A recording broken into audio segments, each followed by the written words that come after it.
Hello, everybody, and welcome to CELPIP Speaking Pro Target 9. This is Brandy speaking, and I will be your presenter today. Today, we're going to be focusing on tasks 3 to 5 from the CELPIP speaking test. So this is technically the second lesson we'll be doing in this series. Now, before we get started, of course, I will remind you that we keep the microphones here in Zoom on mute. So if you do have a question, kindly place them right into the Zoom chat box. You can see a lot of people online already are saying hello and welcoming each other in. So that's great. Thank you for doing that. This is the same area, please, where you can put your questions throughout the session if you've got any, and either myself or my colleague Simon can answer. I'll be presenting and Simon is in the chat box there and he can type with you back and forth if needed. Now, within the next 24 hours, we are going to email you with 3 different links. So please keep an eye on your email inbox. There will be a link that will take you to a survey. That part's completely optional. So if you wanted to give some feedback about the session, of course, you're more than welcome to do so there. The second link is going to open up a study pack of materials, and that's going to summarize a lot of the helpful speaking strategies that we will be discussing today. And last but not least, you are going to receive a link that will open up a recorded version of this exact same content that we're talking about today. We keep one master copy of recording of each of our free webinars permanently housed on our YouTube channel. So you can either make your way to YouTube and find the videos there, or wait for the email to arrive in your inbox. And the link that we provide will take you to the YouTube channel and allow you to open the recording there. And we do this, of course, so that you can review at leisure. And also, in case you cannot stay for the full 2 hours today, you're more than welcome to catch up on anything you might have missed. So I'll quickly introduce myself, and then I'll ask you to introduce yourselves as well. I'm Brandy, and I'm an online instructor for the CELPIP test. So I am originally from Northern Ontario. That's where I grew up, and I moved out to Vancouver, oh gosh, about over 20 years ago. I've lost track. So I now live in British Columbia on Canada's West Coast. What about the rest of you? Where are you coming from right now? Please let us know in the Zoom chat box. Okay, Sakshi's in Mumbai. Very cool. We've got somebody from Whitehorse down in the States, I can see. Delhi, oh my goodness, we are an international crew today.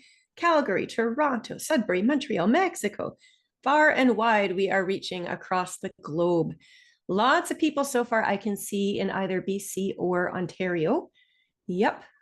All right, we'll give it just another moment. Hong Kong is here as well, and Iran. Okay. So yeah, very international. So regardless of where you are today, and regardless of what time it is for you, we do have different time zones here, I guess. I hope that you're settled in and ready to learn more about the CELPIP speaking test. Now, before we get too involved with the lesson, I will quickly announce that the CELPIP test, of course, is taken for Canadian immigration and citizenship and postgraduate work permit applications. But you can also now take the CELPIP test to live or work in Australia. The exact same test, but it is accepted in Australia too, as well as Canada. That's a relatively new development, and I wanted to share that with you today, just in case you hadn't yet heard. So I guess it gives you a bit of choice as far as where you might want to live once you've taken your language proficiency test. At any rate, here's what we're going to do together today. As always, I start off with a little introduction to what the speaking test is all about. We absolutely need to make sure that everybody here understands how the test will be scored. Because once you're aware of the skills that you'll need to demonstrate during the test, you can apply your study time to mastering those skills. And that will definitely help boost your score. After we get the introduction out of the way, we are going to focus exclusively on tasks 3, 4, and 5 today. Now, our last lesson last week is when we did task 1 and 2. So if you missed that lesson, it's fine. You can just continue on with us today. You can go back if you want at leisure and find the recording on the YouTube channel. But we're focusing on the middle part, I guess you'll call it, of the CELPIP speaking test. We will complete the other 3 tasks, number 6 to 8, in our third and final lesson of the series upcoming. You can check the schedule for that. For each of these 3 speaking tasks, what I'm going to do is present to you an actual CELPIP test question. So all of these questions we're reviewing today were once real CELPIP test questions, but they're all from tests that have been retired, meaning you'll never see these questions again in the future. And that, of course, is the only way that I can share them with you publicly as we do this session on Zoom today. but we will read through these questions. We will certainly have some time to practice our ideas together. Part of being successful on the speaking test is thinking of ideas about what you might want to say to answer these questions. So we're going to help each other out with that. And you can see in tasks 3 and 4, you're going to have an opportunity to actually practice delivering your own responses from home. And this is where I once again remind you that your mics are muted. We will not hear you practice, but I certainly want you to take advantage of the time and start understanding what it's like to deliver a 60-second response. After we've had a chance to work through these questions ourselves, I'm going to play for you actual responses from test takers who encountered these very questions on their test at some point in the past. And as a group, we're going to listen. I will provide you with some transcripts of these answers. You'll get those same transcripts in your study packs later on. And as a group, we're going to analyze strengths and weaknesses. So by the time we're finished today, you should have a fairly good understanding of the skills that you will need to demonstrate to earn a level 9 score or even higher if you're able to. And of course, at the very end of the session, I'll take just a few minutes more to introduce you to some other free study materials and also to the online bookstore in case you're interested in continuing to study and making a small purchase there as well.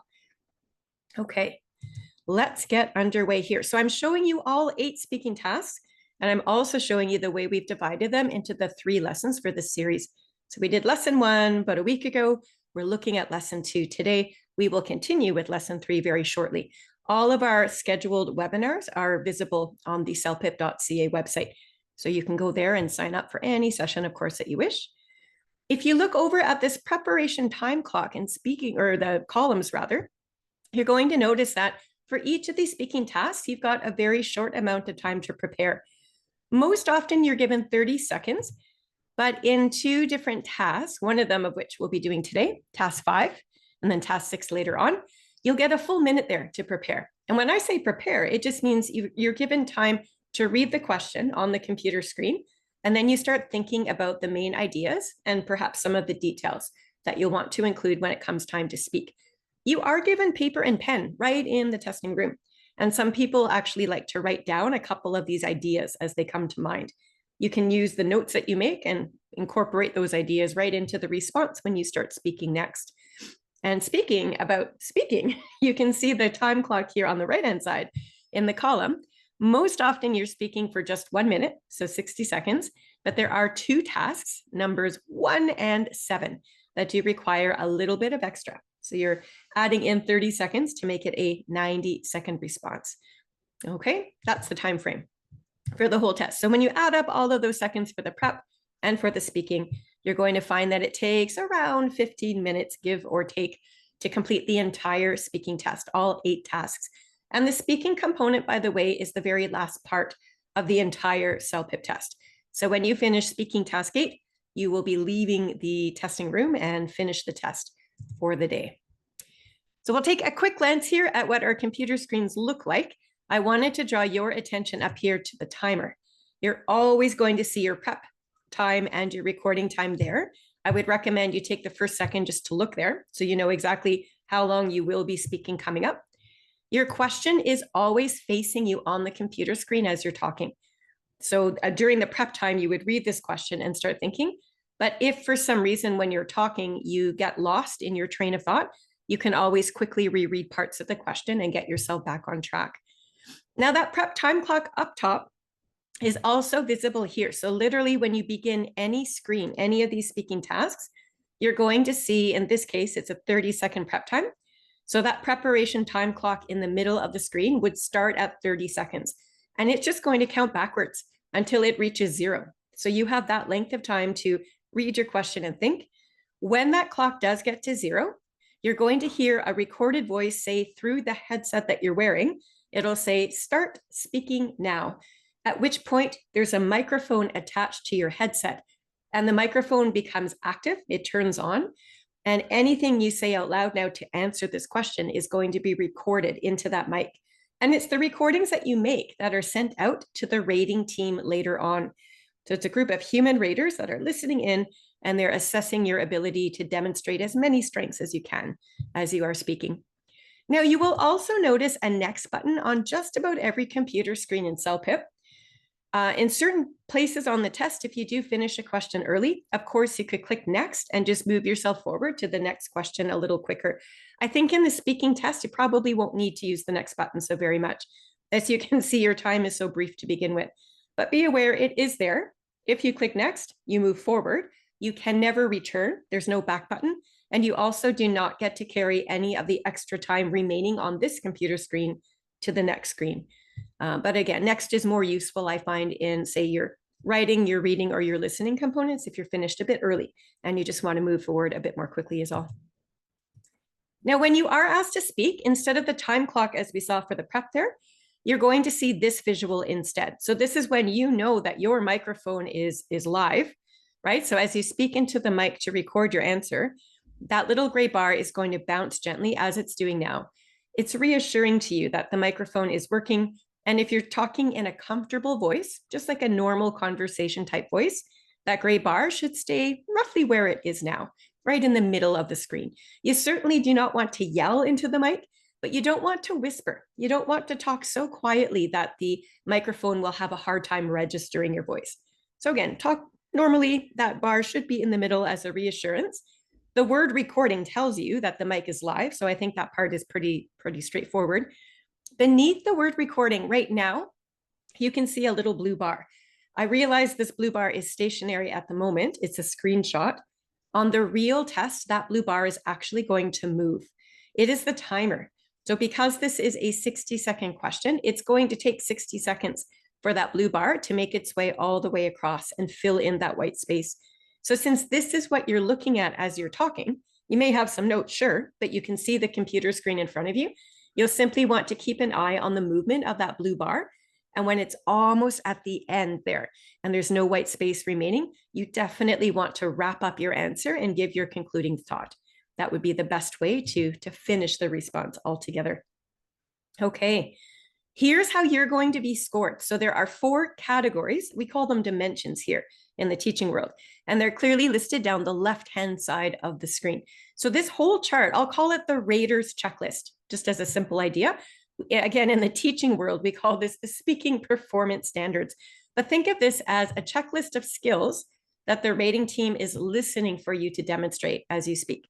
So that very first category up top is all about your content details and your coherence, meaning how smoothly do all the ideas connect well together? How well is it organized? So think of it this way: the more interesting and well-developed and supported your ideas are as you speak, the higher the quality of your response, and therefore the higher the score under that section, under the content and coherence section. Directly below that, you'll notice vocabulary is scored as well.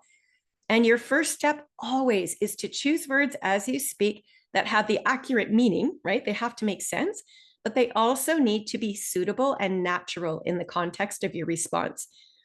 The more interesting your word choice is and the more precise it is, the more variety of words and phrases you can use accurately and naturally, the better your score is also going to be. Right below that is listenability, and this really focuses on your speech presentation skills. So it's your ability to speak clearly, so proper pronunciation, proper intonation and rhythm, your speed and your volume should be comfortable as well. So the listener should be able to understand you as you speak. We try our very best to minimize interruptions. So we don't want to pause and sit quietly for several seconds at a time as we work through this response. That would interrupt the rhythm or the flow. So we try to keep the speech moving forward. We also try not to interject too frequently. I think it's natural for most of us to say or ah now and then, and that is okay. But if you are saying in the middle of just about every sentence, it's going to frustrate the listener. So that would have a negative impact on your listenability score. Believe it or not, your grammar and your sentence structure are going to be evaluated too. So the rating team does not have a transcript. They just have the recordings of your responses that they'll be listening to. But they can still certainly tell if you are speaking in full and complete sentences and if your grammar is correct.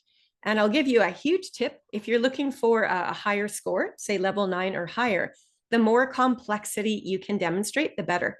So you definitely want to spend some time at home to learn how to create complex sentences in both speaking and writing. before you come in to take the CELPIP test if you are targeting that upper level score.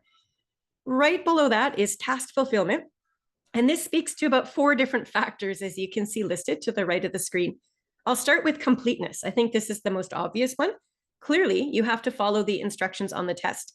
Sometimes a question might have 2 or 3 parts to it. So you obviously want to make sure you've included details to answer all parts. So the answer has to be complete. The details too must be relevant. They have to be on topic. Your tone is evaluated as well. And tone it's sort of like the formality of the piece. So you need to decide, I guess, who the listener is, and you're going to choose words that either create a formal approach or a casual one. It all depends on the listener. So word choice is powerful. Tone also speaks to the emotion that you are trying to convey, and you can create a tone using intonation and tone of voice as well. And last but not least is the length. And here's the important tip. Nobody is looking for perfection from you. So if you are asked to speak for 60 seconds, you want to get close to that, but you don't have to be perfect. If you were to give, say, a 54-second answer and you had lots of really interesting, well-supported details, etc., that would be just fine and acceptable. It would not impact your score. Okay, now if, on the other hand, you spoke for, say, 30 seconds only, and you sat quietly for the remaining half of that answer, well, then yes, that would have a negative impact. So try to get close to the time, use the time allotted to really demonstrate what you can do with your speech. And that's hopefully going to help you earn the best score that you can. The absolute last element here of the scoring that is so important to understand is that the score you receive for all 8 of your answers always comes from a combination of these dimensions or categories together. So when you study at home, try your very best to work in practice for each of these areas. If all you do is study vocabulary and you come into the test with a nice range of precise and suitable words, that's great. You'll probably score quite well under vocab. But if you didn't take the time to learn how to create interesting, well-developed ideas, and if under listenability, your sentence structure is very simple and you've got lots of major grammar mistakes, and under task fulfillment, if you didn't even follow the test instructions, for example, just having a strong vocabulary score is likely not going to give you the overall score that you were hoping for. Okay, so again, it's a package deal. Think of these 4 categories or dimensions as working together to give you that overall score. And speaking of scoring, here is your score chart. You can see that the top level here is a level 12. That would be the most advanced proficiency level. So if you're in a level 11 or 12, that means advanced proficiency in English. And of course, the scores go down from there, as you can see. Can I quickly ask in our Zoom chat box today, what score is everybody aiming for today on their speaking test? Let me know. Okay, so far I'm seeing a range of scores from about 7 all the way up to level 12. Okay, so this is step number 1. You need to decide for yourselves and for whatever purpose you're taking CELPIP, what score it is that you're going to need, because there are so many different reasons to take CELPIP, and each purpose, I guess, has its own requirement. The best way to find out, of course, is to check the most up-to-date Government of Canada website so that you can see for yourself, I guess, what score you need. Today's session, today's webinar, we call it Target 9 Plus, I'll call, because our whole purpose today is to really examine the speaking skills we'd want to learn how to demonstrate that will earn us at least a level 9, possibly even higher. So if you take the skills and strategies that I'm presenting to you today, if you really work on them at home and push yourself, I think it's fair to say that you could certainly achieve a higher score than 9. But again, we're looking at least 9 as a minimum. And to that end today, I'll let you know that all of the sample responses that we'll be analyzing in session together, these people earned either a level 8 or a level 9. So we're focusing on those 2 areas because we really want you to notice that the difference between them. There's a huge difference between level 8, which is good proficiency, and level 9, which is effective proficiency. And I'll show you what level 9 is all about here. So after you've taken CELPIP, you've got your score report, and the scores come out generally between 3 to 4 business days after you've completed the test. So on the score report, of course, you see the score, and that is definitely the most important for you, I'm sure. But attached to your actual score, you're going to receive what's called a performance profile. Every single score has its own unique write-up, just like you see here. It's a small paragraph, and it's going to summarize in general terms what somebody who is speaking at that level should be able to demonstrate. So I've gone ahead and bolded out the really important details that we're going to focus on today in session. So we're starting with the content details there in that top line. The more complexity you can demonstrate there, the better. So we're not just listing general thoughts, we're actually presenting a main idea, and then we're going to back it up with a couple of supporting details or examples.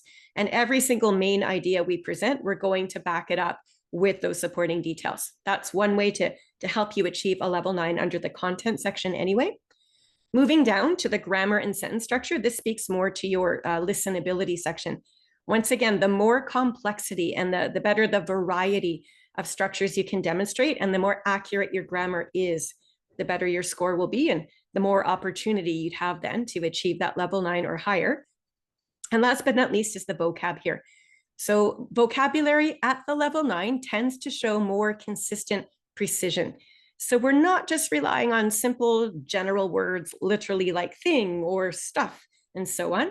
We're pushing it further to use more specific language.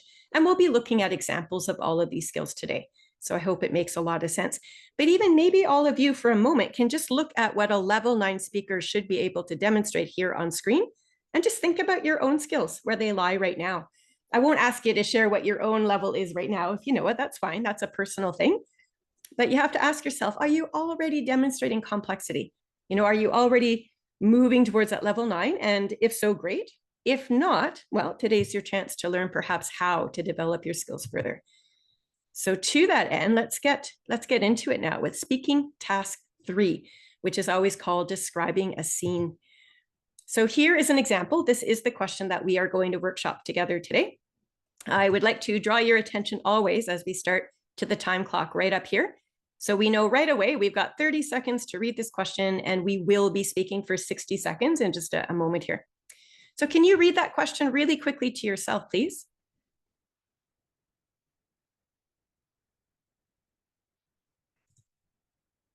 And you'll notice I've placed some questions at the bottom of the screen. So my first question to you is, well, what are we doing here? What should you be describing? So look at the picture, or the question rather, above the picture. And you notice that the instructions are quite general. They say describe some things that are happening. Notice it does not say describe all things. It says describe some things that are happening in the picture below as well as you can. So you are going to pick and choose the most interesting parts of this picture to describe as it's happening in the moment. So all of your verbs you'll be using here will have those ing endings. We're using that present continuous or present progressive verb tense. We'll do some practice with this in just a moment. But I would say on average, if you could describe anywhere between 3 to 5 different parts of the scene with lots of really interesting descriptive detail, I'd say you're looking fairly strong there for your overall score. Don't try to do it all. You simply will not have time. Pick and choose the parts that are interesting and that you also have a strong enough vocabulary to describe yourself. Now, I wanted to draw your attention to the second half of the instructions here. The question says, the person with whom you are speaking cannot see the picture. And what we mean by this is simply, as you describe this picture out loud, you want to give enough detail so that whoever's listening to your response can very easily imagine the picture that you're looking at. That's what we mean here. So it's not a matter of role playing. You don't have to take it quite that far, but you definitely want to give enough detail so that anybody who could be listening to you describe this has a good sense about what you're talking about. So to that end, what I'd suggest we do first is give an overview of the scene. All right, it's very common for people to begin this task by saying, the picture that I'm looking at shows, so that's just sort of a lead into. I would talk about the people first. I'd say shows many customers who are in a, can somebody on the Zoom call right now, please, in the Zoom chat box, identify the room or the place or the location that this picture is focusing our attention on. Right now, we're just going to be general. It's our introduction, and then we're going to get into the details. Okay, so Faith has started us off with a cinema. Everybody's saying cinema, and you're right. But remember what I said about vocabulary and trying to use a variety? And in this picture, I can see the word cinema. So even though it's an accurate word choice, it's not your word, it's the picture's word. So we try our very best not to just copy right from the test instruction screen. If you can use your own vocabulary, you're going to score better overall. So some of you now are suggesting that this is a movie theater. Yep. Now, this isn't the actual theater. The theater itself would be when you're sitting in the seats watching the movie on the big screen. So can we go a little bit further? It's what? It's kind of the room where you buy your ticket. So what do we call that? Do we have a word for that? A very precise word we might use? Yeah, ticket counter, box office. I like these ideas now coming into the Zoom chat. Yeah, that's great. Ticket counter or box office. You might even say a lobby.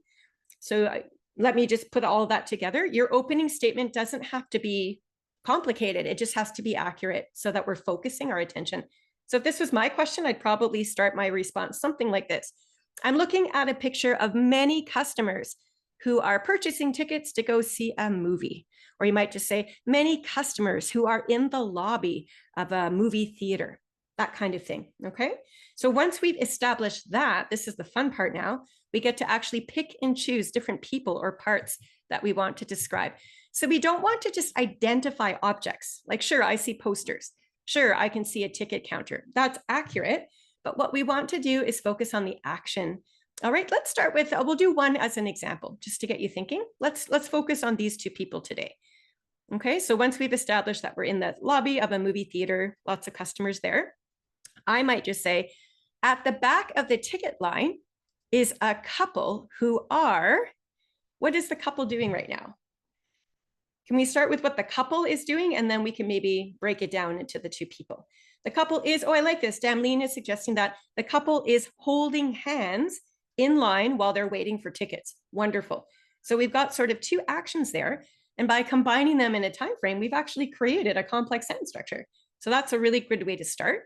So once we know this couple is holding hands while they're waiting to buy tickets, then I might just talk about them individually. And somebody in the Zoom chat already said, Lucas has said they are discussing what movie they'd like to watch. I love that. I love that. That's happening now. And then we might just say the woman in the green dress is pointing at an empty space at the ticket counter. And her partner is agreeing that they should probably go there rather than wait in line. So you don't have to overthink it. I don't want you to go too far overboard with your descriptions. I want them to be interesting and accurate, sure, but you're not making things up. You're literally looking here and seeing what exactly is happening. As long as your description is logical, as long as the action has that ing verb, it's happening now, then that's really all you need to worry about. So identifying a couple of things that these two are doing, I think, is more than enough to give a complete answer. You don't want to spend your whole 60 seconds just talking about these two. After you've talked about them, you might want to go to a different part of the scene. Now, you can decide who you want to talk about. My best advice, though, would be to try to organize yourself. I wouldn't jump around too much. So if you talked about them first, I wouldn't then go all the way over here and then back here and then over there. You don't have to talk about each person in line, but I would try to organize myself a little bit. So if you talked about them, you might just said, there's another couple standing at the front of the line. And the man in the red sweater is handing his credit card to the movie theater employee, and she is punching in his ticket order, right? So again, you're just speaking as to whatever comes to you, as long as it's accurate. So with that in mind now, let's move on to an actual response. So this is a real test taker from CELPIP that encountered this exact question at some point when they took the test in the past. So I'm going to play this man's answer for you. And as we're listening, here's what I'd like us to do if you can. So in the Zoom chat box, as you're listening to this man's voice, try your best to identify any strength or weakness that you notice. We'll start with the listenability factors. Okay, so these are the easiest, I think. So things like pronunciation, intonation. Do you notice a lot of pauses or interjections? Is his rhythm smooth? So again, strength or weakness.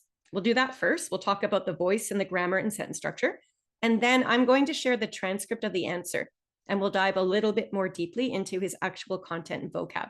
So we'll talk about it first, dimension by dimension, and then I'm going to launch an online Zoom poll, and you're going to guess which score this man probably earned based on his performance here. So remember, it will either be level 8 or 9, but it's for us to determine after we've analyzed. So I'll play for you the response now here.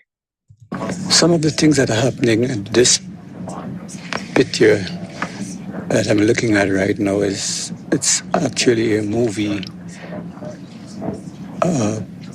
area, it's a movies reception area where you purchase your tickets to go see your movies.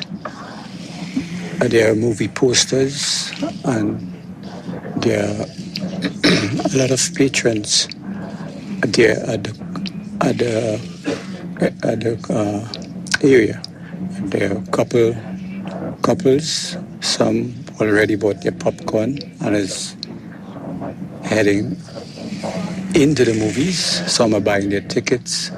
Some are now entering where there is the ticket attendant, and there are some now moving in while it's not very busy at the counter. Okay, that's the end of that. So let's quickly start with pronunciation. Let me know in the Zoom chat. Was pronunciation clear? Yes or no? That's all you need to type into the Zoom chat right now. Yes or no. Don't worry about the score. You're off track. Just the pronunciation. Yes or no. And I'm pleased to see that almost everybody agrees that, yep, the pronunciation was just fine. We had no issue with the pronunciation at all. Let's move on to a different part of the speech, the listenability. Let's focus on pausing. Did this man pause a lot unnecessarily? Yes or no? Did you notice pauses that happen frequently? Did the pauses happen for a long time that were maybe not so natural? Would you say yes or would you say no? And I also agree with the yeses in the Zoom chat. Yeah, I agree. That was one of the major weaknesses with the listenability, is that this man definitely had a lot of pauses and some very slow speech to develop these ideas. So that definitely would have a negative impact under the listenability score. Okay, now can we shift gears? Not just pauses, but now interjections. This is slightly different. Did you hear a lot of ums and ahs? Were they problematic? Did the interjections also happen just so frequently that they really interrupted the flow? Would you say yes? Would you say no? And if I may, why don't I show you the transcript? Sometimes it's hard because you have to remember back to what you just heard. So here's the transcript of what the man said word for word, and we include the interjections in the transcripts for you. So have a quick little skim read, scan this over, and try to identify the interjections. I see a few as I'm doing this, and that might influence your decision here. So yes, there are interjections. I'm not disagreeing with you there, but the more important question is, are the interjections happening so often, such as in the middle of each sentence, that they're really a problem? Would you say yes or no? Aha, I'm glad to see that a lot of you are revising your ideas in the Zoom chat. So just to sum up here, I'll show you what I mean. There are definitely a few of these interjections here and there, but this is natural. Most of us will say or because we're speaking off the top of our heads. We're being spontaneous, and it's natural to interject now and then as we're creating an answer on the spot. So yeah, there's interjections, but they're not problematic. If he'd have said about 3 times here and another 4 times there and so on, well, yeah, that would have been a problem. But in this case, it's the interjections are really not a problem. It's the pauses. It's the pauses and the slow rate of speech as a result that are the most major and obvious problem with the listenability, the weakness. Okay, now apart from those speech factors we've just talked about, grammar and sentence structure is another part of the listenability analysis. And I'll show you first, there are a couple of attempts at more complex structures. So I've underlined those for you in green. Green means go, green means good. Okay, now that second example at the bottom, he did get cut off in the middle of the sentence, unfortunately. And since he was in the middle of an idea, that would have a slightly negative impact under task fulfillment for the time. But at the very least, we can see he was attempting a complex sentence structure. So that's a good thing. But when you look at the number of simple sentence structures, and I'm quickly underlining them for you here in red, so you can see how many there are, you'll notice that most of this response contains simple structures. And in some cases, the grammar is not quite accurate. So if you're just looking at sentence structure, I would argue that this needs to be practiced a little bit more. We have more examples of weaknesses or simple structures than we do complex ones here. Okay, so that takes care of listenability. We're done with that factor for now, that dimension. I really wanted to get into the content. Okay, so the man actually does provide an accurate overview of the scene. We practiced this just earlier. This man says he's looking at this picture and he sees a movie reception area where you purchase your tickets to go see a movie. Yeah, actually, that's very correct, very accurate.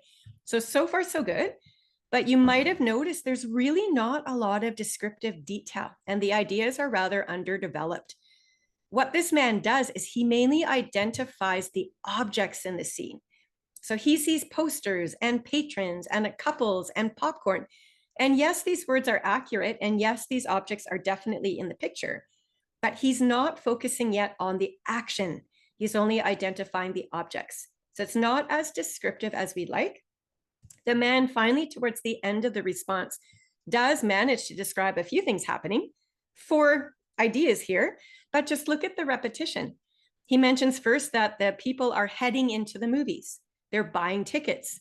They're entering. They're now moving in.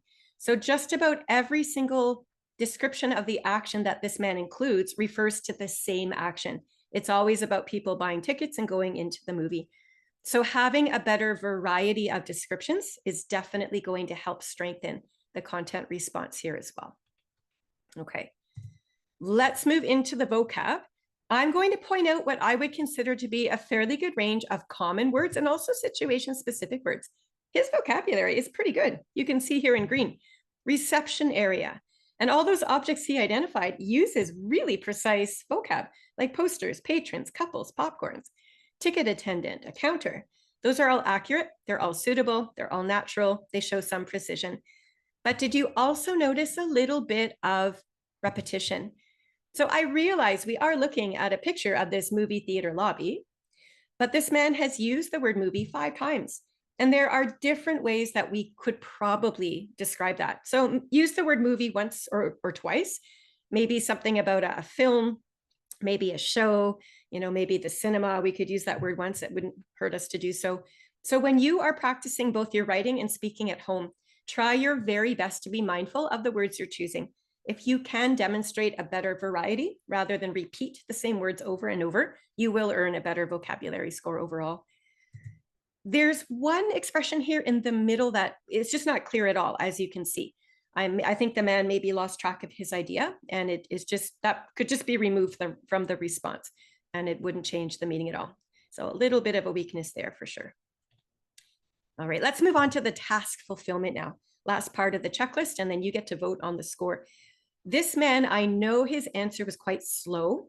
He doesn't have a lot of detail, not a lot of variety. So the answer isn't, I wouldn't say it's overly complete as a result, but the man certainly does make it obvious he is describing things happening in a picture, right? He clearly does understand the task and what he is supposed to do. And even though he did get cut off at the end, he did give us some descriptions that, although repetitive, definitely were accurate. And further to that, he speaks for the full 60 seconds. So believe it or not, even though the response is kind of short because of how slowly he spoke, he didn't have as much time to get those interesting details in, he still spoke for 60 seconds. And that will help the score under task fulfillment because he did achieve that particular part of the rating checklist. So what I'm going to do right now is remind you about what a level 9 performance is all about. You can see this is what we talked about just earlier. So for somebody to earn level 9, their details have to be relatively complex and developed and supported. The grammar and sentence structure too is starting to show more consistent complexity anyways. And the vocab too would want to be more precise and more descriptive and more context specific. So in your study pack, you're going to receive both the transcript of these answers we're talking about, as well as these little charts. This is the analysis piece under each and every dimension or skills category. So we've spoken about all of these factors now. These are the strengths and weaknesses combined. So based on that, and I'll leave that facing you on the screen for a moment, because I'm going to launch the first online Zoom poll here, first of many. And I'd like you to vote on this online Zoom poll if you can, please, whether you feel that this man probably earned a level 8 or a 9 based on his performance that we've just discussed and based on what we understand a level 9 speaker should be able to demonstrate.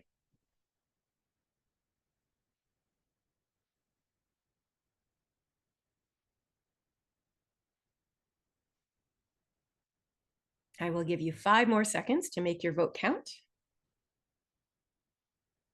Okay, that should be enough time for those that wanted to participate. Here's what you said. So I'm sharing your results. This is anonymous, by the way. I should have reassured you. Nobody's going to know which guess you made other than yourself. So you don't have to worry about being wrong. But as you can see, the collective votes here, 82% of you have selected level 8. You believe this man earned. And then another 18% then are suggesting that this is probably a level 9. Okay, so I'm going to stop sharing the poll here and I'm going to reveal this man's score. And the majority today, from our Zoom poll anyway, has correctly identified this as a level 8. So yes, this is a level 8. And a few of you in the Zoom chat box I can see are wondering, well, this man did describe a lot of those objects. Does that not count for something? And I'd say, well, identifying posters and patrons and popcorn sure does help with the vocab, but it doesn't actually address the point of the question, which is to describe the action. So as you want to incorporate those interesting vocabulary words into your descriptions of the action. So yes, please make sure you've got plenty of active verbs that do correctly use that ing tense, the present continuous tense. That is by far the best way to really develop your ideas in this response. So that's our first example today, a level 8. Okay, you're going to practice this question in just a moment. It's another task 3 question. It's just a different picture is all. So remember, we would have 30 seconds to think about our ideas and 60 seconds to talk. Before I just set some timers and ask you to speak out loud, I thought perhaps we could maybe brush up on some of these ideas together using the Zoom chat box. So when you begin to speak, remember, you'll probably say something like, I'm looking at a picture of. How would we finish that statement? Would anybody like to share some thoughts about that in the Zoom chat? Yeah, it's a grocery store, Jai is saying. Yeah, a grocery store.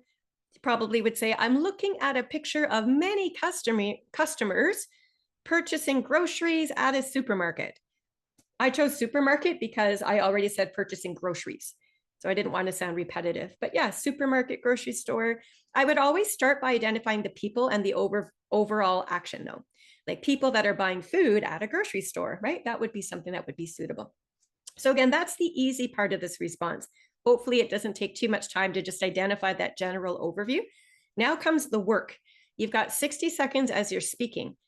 You should have time to identify at least 3 parts of the scene, if not 4, possibly 5. It really depends on the number of details. So let's pick 1 or 2 just to practice maybe together here. Let's focus on, can you see this woman here? So this is where you started after you gave your introduction. You might just say, I see an older woman wearing a purple sweater who is, what is she doing? You can see the object in front of her, and I want you to identify that object, but I want you to incorporate it into the action. So this woman is, give me the action verb first and then explain what she's doing here. She's pushing. Yeah, she's pushing. That would be definitely the correct verb. She's pushing a cart. Yeah, it's not a trolley. Trolley is not the right word here. It's a shopping cart. You've got it. And in English, I don't know why really, but there are collocations. Collocations are certain words that go together.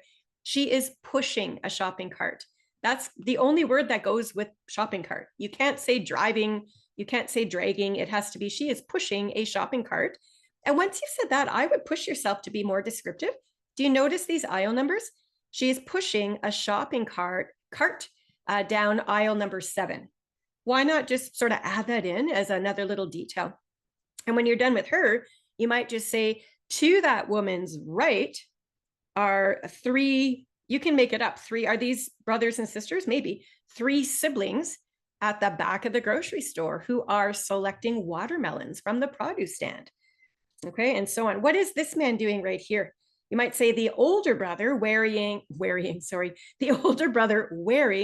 the red hockey jersey is, what's he doing? Can you give me that strong action verb? End it with an ing, but what is he doing? Try to make it interesting. I don't know if he's jumping. He's walking, sure, but walking's pretty plain, hey? Can we try to be a little bit more interesting than walking? He is moving toward, I don't think he's dancing. That doesn't sound accurate to me. Yeah. It looks to me like he's coming over to help these 2 because they're so small as they try to pick the watermelons up. So you might say the older brother wearing that red hockey jersey is quickly striding towards his younger brother and sister. I'm just trying to think of a different word than walking because walking is accurate, but it's pretty plain and simple. Strolling, Mirabel, means he's going slowly. Maybe if that's your idea, in my mind, he's going quickly because he wants to help these 2 before they make a mess. So that's why I said striding. Or if you don't know that word, even if you said is quickly walking over, that would be better than just saying walking. But whatever you can do to punch up that language and make it descriptive. Remember, you're speaking as if somebody's listening to you and they just want to have a very accurate and descriptive image in their mind of exactly what it is you see. Okay. I like what Damlene has just written here. That older brother is rushing quickly towards his younger siblings at the back of the grocery store. Perfect. And once you've done that, you then opened the door now to talk about these two young children, right? The boy in the yellow shirt is selecting the watermelon while his sister beside him is supervising or whatever she's doing. That kind of thing. Okay, so I'm going to leave that sit with you. You've got lots of ideas. And the good news here is you've got flexibility. You are in control of who you want to talk about and what order you want to discuss them. And also some of our ideas might be a little different. Again, like my mind, this brother was striding quickly. Somebody else thought he was just strolling casually. So as long as your ideas make sense, that's really all you can ask for. So what I'm going to do next is I am going to advance to the next screen and you'll see that same picture of the grocery store. I'm still going to give you a full 30 seconds of quiet time to think about the people, like select the people, I guess, that you want to talk about. And on a piece of paper, if you wanted to write down some really interesting verbs and ideas that come to you, I think that would be helpful. After that, your prep time's done, I will start a timer for 1 minute, at which point I'd like you to speak at home or wherever you are now. Remember, your mics are muted. Nobody here can hear you. But I think it's just so helpful for each of you to practice speaking aloud for the 60 seconds. So before we do that, if you wouldn't mind getting, I would use a cell phone. I think we all have our cell phones probably right beside you as I speak here. But if you want to record your practice into the cell phone, that would be helpful because after this session has finished today, you can then listen to your own speech and do some self-reflection. It's important for each of you to understand what you're doing well and where you still need to improve. So that would be my best advice. So just get your recording device all set up there and ready to go. And in the meantime, here is your picture. Okay, on the right-hand side, you see those two timers. So I'm going to set, oh, before I do that, Sakshi has a really good question in the Zoom chat. Please have a look. I didn't mention this already, Sakshi, but I'll do it now since you've asked, and it's good to know this. When you're speaking, the question is going to be in front of you the entire time. Of course, yeah, imagine how hard this would be to do if it was a memorization thing. That would be terrible. So yeah, as you're speaking, you're looking at this picture. And as I said, you are in complete control as to what you want to talk about and the details that you give, et cetera, et cetera. Yeah, it's reassuring, isn't it? Anyway, let's set the timer now for the 30 seconds and you'll have that amount of time to think. So here's your prep time starting right now. Timer is on.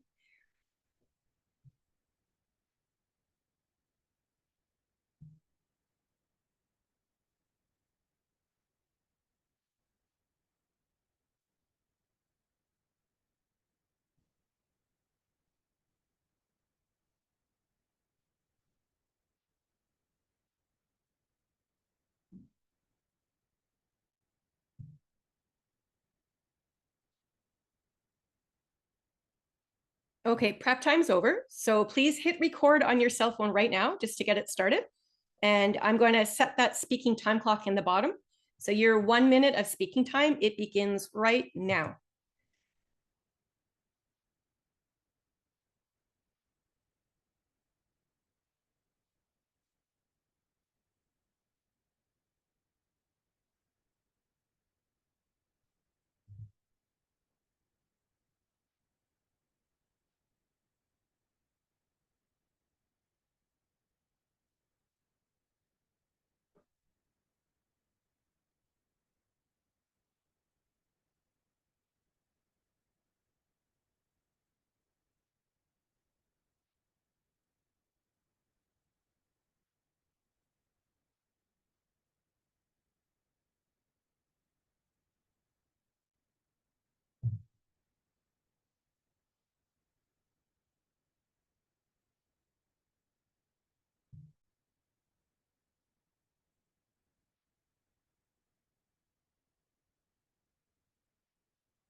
Okay, time is up.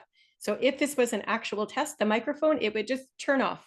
You don't get warning. It's just when that 60 seconds is finished, boom, microphone shuts off. So you definitely want to be finished wrapping up that final description. And if you've got time, you could offer a concluding statement as well.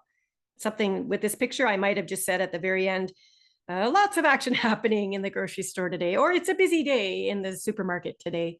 Something like that at the end, just to demonstrate its finish, is probably helpful. Now, to that end, I'm curious, how many parts of the picture did we each have a chance to describe? Let me know, please, in the Zoom chat. Did we at least describe 3 parts? That's probably the minimum. If you've only described 2, I would push yourself, because I think to give a complete answer, you'd want at least 3. All right, so I'm seeing a lot of 3s and 4s, a couple of 5s. I would say that that's pretty average. I would definitely not want to go above 5, because the problem there is that you likely wouldn't have time to give enough descriptive detail about each individual part. So again, there's not a rule per se, but to give that complete answer, make sure you've given the overview and some detail. Anywhere between 3 to 5, I would suggest. If you didn't have time for that very last concluding statement, provided you've given such a descriptive answer already and it's all accurate and so on, and you've demonstrated strengths across that writing checklist, then that's just fine. I wouldn't suggest that not having time for that last statement is going to penalize your score. Scoring doesn't work that way. All I would suggest, though, is as you practice from home, try your best to include one, just for good measure, just so we're absolutely certain you're finished speaking is all. But yeah, good show if you could describe 3 to 5. So with that in mind, you've all had a chance to practice yourselves now. I thought it would be best if we could listen to an actual test taker now from CELPIP give his answer to this exact same question that we've already practiced. So as we did before, we'll listen through. I'd like us to focus first on the listenability section. So we'll be talking about this person's pronunciation and interjections and pauses and rhythm and such. We'll then examine sentence structure and grammar, and we'll dive into the content and the rest. So let's take a listen and see exactly how he does. Well, I can see a supermarket hall. It's quite large, not very busy. There are about 9 people there. I can see 2 cashiers. One of them is closed, so only one register is actually opened. There are 3 rows at the supermarket. There are a lot of vegetables selling. Looks like oranges and lemons are on sale. There are 2 kids who are very excited. They're picking up the watermelons. There is also a boy with his mother who looks like he wants to buy, well, I'm not sure if it's a book or it's a bag of cookies. Another boy is asking his father to buy him something in the... Okay, she got cut off there at the end too. Did you notice? But I think she was able to give enough detail there that it's not going to be a major error. That's how the scoring works. Provided you've given a pretty full answer already and it's obvious you're winding down, it's nothing to worry too much about. At any rate, let's get into this woman's pronunciation. Let's start with an easy one. Was her pronunciation clear in your opinion? Would you say yes or would you say no? This is always a good, easy way to start. And I agree with everybody. We all say yes. So let's move on. What about pausing? Did you notice any major pauses? Did they happen often? Did they happen for a long time? Did they interrupt the flow? Would you say yes? Would you say no? And again, I agree with you. I would say no as well. I mean, sure, there's a couple of pauses here and there between ideas, but that's natural, right? We didn't remember earlier that first man's response we heard, that was problematic with the pausing. But this woman, she had a fairly natural rhythm. It didn't really interrupt much at all. Likewise, with interjections, there were a couple of these uhs and ums, but they didn't happen so often as to be problematic. So if you're just looking at those speech elements, I would argue that this woman's performance is just a little bit stronger than what we heard from the man earlier. Let's get into the sentence structure and grammar now. So I placed your transcript for you here on screen. There are definitely some instances here of some more complex structures, so I've identified them for you. But I also noticed as I combed through this transcript, I also noticed quite a few of these sentence structures are definitely simple. And a simple sentence is usually short and it only has a singular focus. So even though her grammar is correct, and that is a strength, she has more instances of simple structures, I would say, than she does complexity. So bear that in mind. For a level 9, across all levels. We're all factors, rather, we want to have complexity. So that might be something she could work on. And I'll give you a couple examples of how we might even create some of these structures based on her own ideas. So even at the very top, you see that very first line of her transcript.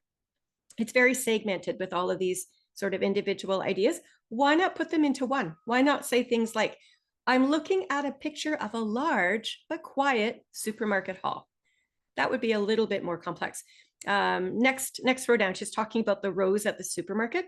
Could we not say something like, 3 rows at the supermarket are displaying oranges, lemons, and other produce?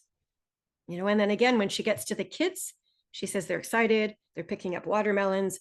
Grammar is fine. It's just those ideas are simple and short. So why not combine them somehow like this? 2 young children are excitedly picking up a watermelon from the produce stand. So we just want to punch up the language a little tiny bit, make it a little more complex if we're able to. That would be my recommendation. But I'm really glad that her ideas are so well organized as well as accurate. Yeah. And Lucas is wondering about the vocab. Yeah, we call the rows at the supermarket. Yeah, the different, you can call them aisles or you can call them rows. I think either way makes absolute sense. So at least sometimes with English, not all the time, but sometimes you've got choice. And in this case, you do have a choice. Either word makes sense here. Okay, let's move on to the content. I would suggest that her coherence is quite strong, as in the way that it's all organized. So as we should be doing for this question, we always start with our overview. So it's a supermarket hall, she says. And she has a very, I'll call it a logical approach. She starts with the number of people in the picture. And then from that group of people, she narrows it down to the cashiers, or I guess the cash registers maybe. And from those cashiers, she's mentioning how one register is open, but one's closed. And when she's done with that part of the scene, she moves over to the rows and she gets talking about the produce there.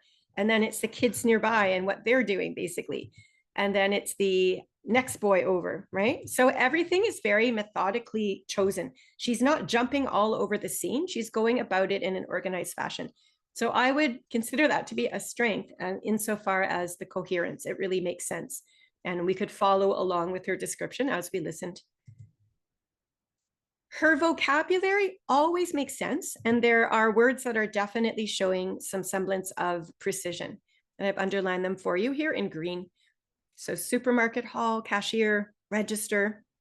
She does identify specific types of produce, like oranges, lemons, and watermelons. These products are on sale and so on. Okay, but there are some other words that are just a little bit imprecise. Words that are a little bit simple. Words like large, a lot of, kids, something.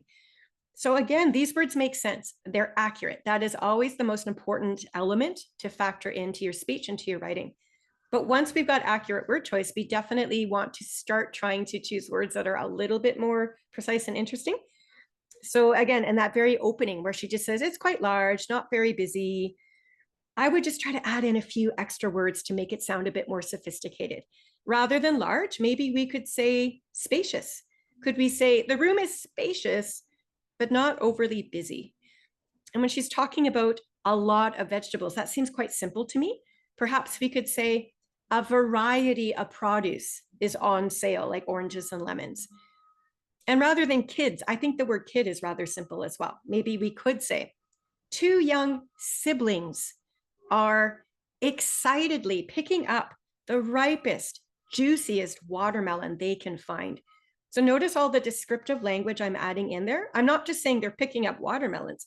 I decided that based on that picture, those watermelons were ripe and juicy. So that's what I mean by descriptive language. It just makes the whole thing more interesting. At the very bottom, do you see the word something?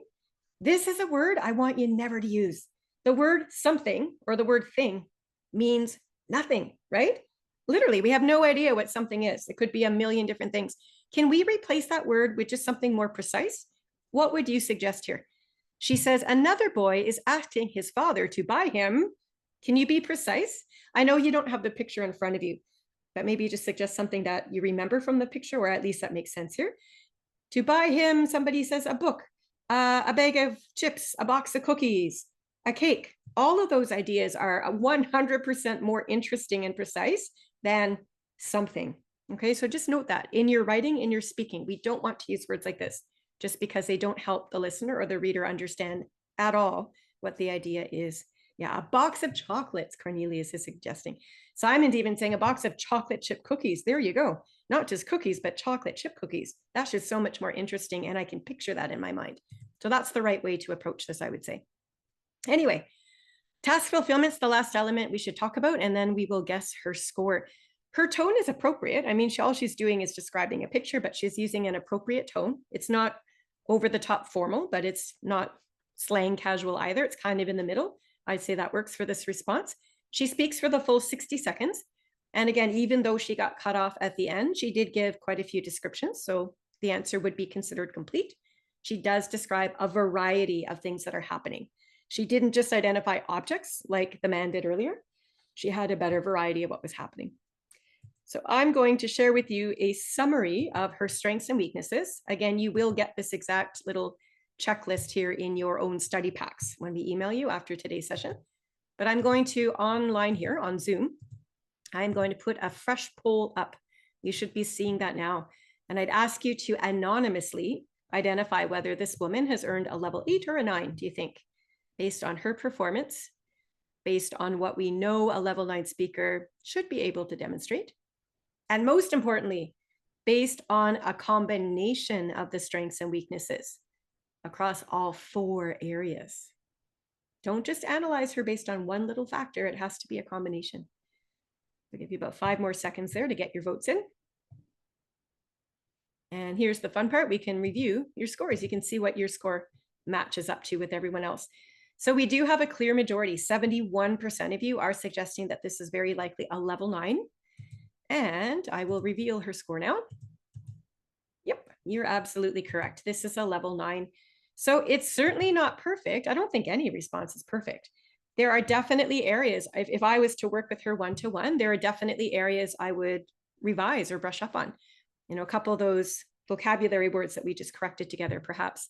I think maybe more complex sentence structures would really help. But overall, she's demonstrating a good command, especially with those speech elements, I felt too. So if you think back to the man earlier that gave his answer, earning the level 8, I think you can see or agree that every single factor or dimension on that checklist between the content, the vocab, the listenability, and the task fulfillment, we see more examples of strengths demonstrated in this second response. And that's how you do it. If you want to improve an entire level on that score chart, you want to find your biggest weakness in all 4 of those areas of the checklist and do something about it to strengthen them. And if you can do that in each area, then that's when you're going to climb up and up and up. Okay, let's wrap up what we were doing here with our task 3. Remember, you're going to get a picture, and it's definitely important to start, as you start your speech, your response, make sure you give that introduction or overview statement. I'm looking at a picture of many customers buying food at a grocery store. So anchor the scene, and then you can build the picture with details. The more precise and descriptive your word choice is, and the more interesting the actions are, right? The interesting action verbs, the better the response is going to be. We try to end with a wrap-up statement, but again, it's more important, I think, to build the picture and answer the question. Add in that wrap-up if you've got an additional 5 seconds left. Hopefully everybody will find what they need in the grocery store today. Something like that would be fine. Anyway, let's move on. Speaking task 4 is another picture task, but it has a completely different focus. You will be making predictions this time, which means you're thinking forward to predict what will happen next. Your time is the same as it was for task 3. You still get 30 seconds to look at this picture, and you will be speaking for 60 seconds very soon. But you'll notice the question, it is short and sweet. All it says is, in this picture, what do you think will happen next? Notice that it's the exact same picture that you just finished describing in task 3. So in task 3, if you got this picture of the cinema, movie theater, and described it, here in task 4, you get the same picture, still the movie theater. But no longer are we using ing, present continuous verb tenses. We are using future verb tenses. So you don't have to start with an overview here. You just get right to the point. Let's do a practice or 2. Can we do these 2? We haven't talked about them yet today. So you want to say something that distinguishes them from the other people in the scene. So yes, this is a couple, but I also notice other couples. So how would you describe this couple? Can you throw in a few words there? So the The man in the green shirt and his partner, or you might just say the young couple who are strolling away from the ticket counter. So say something that really identifies them, make them different from everybody else. Ooh, Lucas is suggesting the red-headed couple in at the front of the lobby or something like that would be just fine as well. So keep that part fairly short. Remember, your focus is not so much to describe what they look like, it's to now describe the future action. We just say enough so we know we're talking about this couple, it's not this one. So the red-headed couple who are strolling away from the ticket counter will, I would get right to it. This is a future verb tense activity, so you'll likely be using the word will quite a bit. What will they do? What will happen next, do you think? Will, well, they're already in the movie theater. Yeah, so I wouldn't say they will go to the movie theater because they're already there. Aha, yeah, I would say something about the popcorn too, as Urban is suggesting. So perhaps will trip on the carpet and accidentally drop their large tubs of buttery popcorn. Okay, so I still have my action in there, the future. They will trip and drop. So I've got two future predictions. It's logical. It could happen. Notice the descriptive language I decided to throw in as I could. So I'm not just saying they will drop the popcorn. I'm saying they will drop their large tubs of hot buttery popcorn all over the carpet. So that would be a more advanced approach to this. Okay, once you get the hang of your future predictions, start playing with the vocab and make it interesting if you can.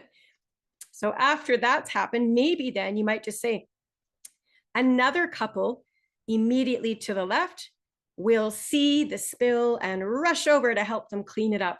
So oftentimes, whatever prediction you make first often leads you to another idea about what else could possibly happen next. And this is why I said earlier, if you could somehow organize yourself as you move around the scene, rather than give a prediction here, a prediction there, a prediction there, you're jumping all over there. And that would be hard for the listener to follow. But take the time to build the picture that like this is going to happen first. These people will help clean it up and so on and so on. I find that that usually lends to more ideas a lot easier.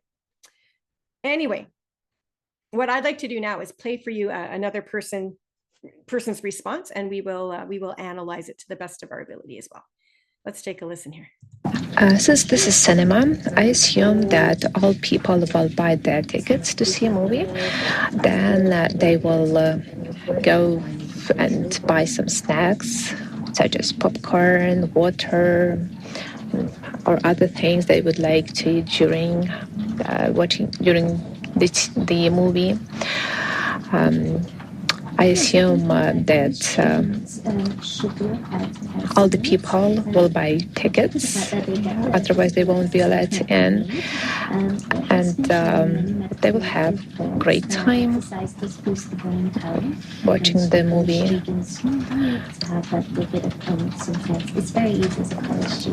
And all the staff will help.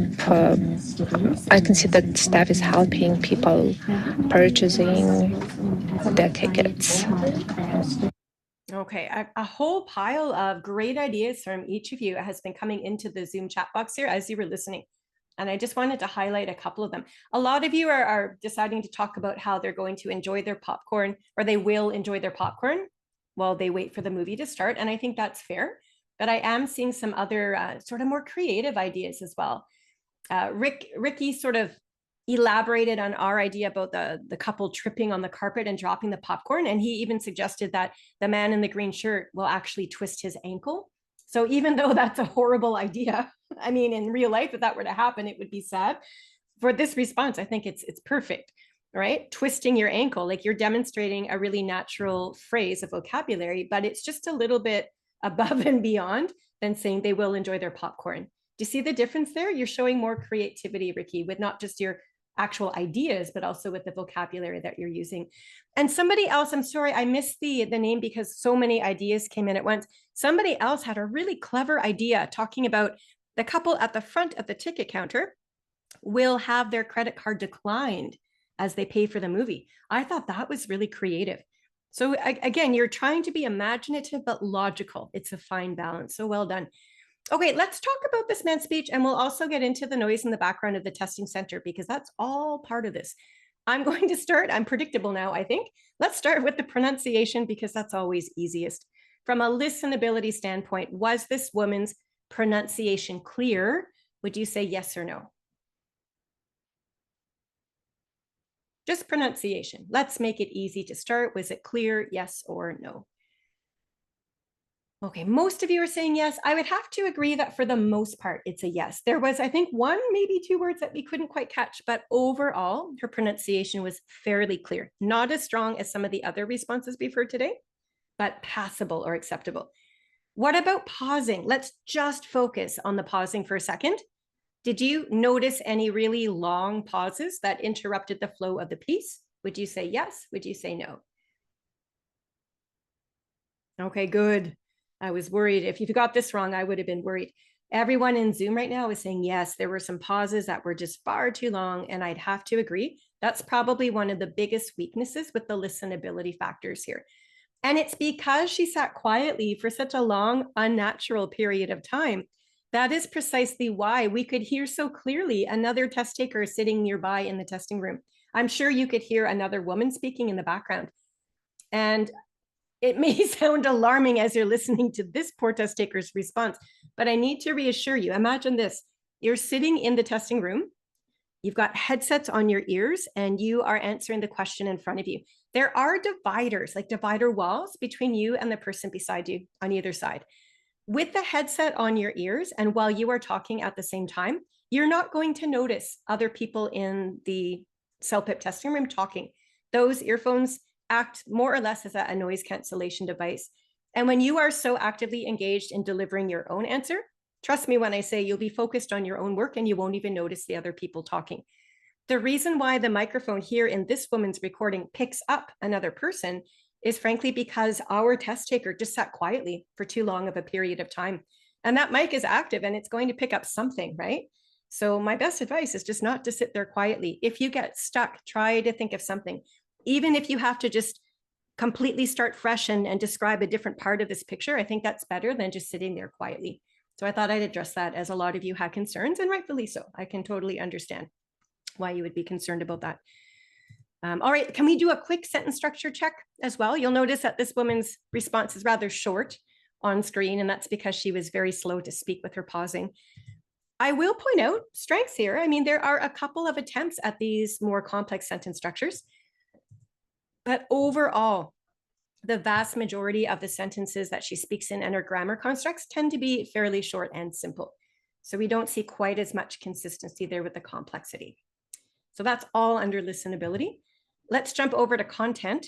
She does actually provide, I think, about 4 different predictions here. Let me point them out. She's saying that people will buy tickets to see a movie. She's used the correct verb tense. It's future verb tense. That's accurate. They will buy some snacks. Okay. They will buy tickets. Okay. They will have a great time watching the movie. So you're going to notice that there's a lot of repetition. In fact, the first and third idea alone repeats pretty much the exact same idea. So this is very similar to that first man we heard that was describing his picture. They have sort of the same weakness. Sure, she gets in about 4 different predictions using the right verb tenses, but most of her ideas are repetitive and they all focus on buying things to go see the movie. We don't get these interesting ideas that all of you shared in the Zoom chat about the man's credit card will be declined and the man in the green shirt will fall and twist his ankle. Those ideas are much more creative but interesting, right, than what we see here. So passable, I mean, she fulfills the instructions, but it's certainly a little bit too repetitive and simple, I would say. As far as vocab goes, well, she's got some words that are very accurate. All of her words are accurate, I would say. Cinema, tickets, movie, popcorn, sure. But we also have quite a few words that I would consider to be very imprecise. So when we say, I assume and I can see, it's a little bit too simple, repetitive. Buy some snacks, other things, great time. Again, you can see how the vocab tends to err more on the simple side than it does on the interesting or the descriptive. So a little bit more development, I would say, would be needed. I'm going to suggest, I've been teaching English an awfully long time, and I find that usually when people pause as much as this woman did, and perhaps that first man did earlier, I think sometimes it's because they don't yet have a widely developed vocabulary and they're trying to think of the words they want to say. That would be my assumption here. And based on the words that she is using, I do see more simple and common and vague words. So I think that could be one element. So the more vocabulary you know, I think the more or the easier it becomes for you to give your answer. On to task fulfillment. She does speak for 60 seconds. And I do know it's a short answer. She paused frequently, so she didn't get a lot of detail in. So those would be weaknesses, sure. But she did give predictions, so she understood the task. And she also spoke for 60 seconds. And that would be considered a strength under the task fulfillment section. All right. So there's always a strength. Yes, we look for weaknesses, but there's always a strength. And I want you to remember that too. They're both important in CELPIP rating. Anyway, let's evaluate her score. I think I can predict myself what you're going to give this woman, but let's see. The Zoom poll is online. Do you think she earned a level 8 or a level 9 based on what we've just analyzed here?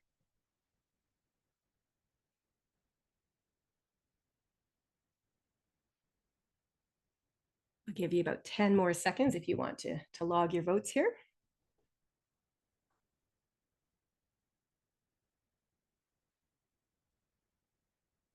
Okay, yep, I'm not surprised at all.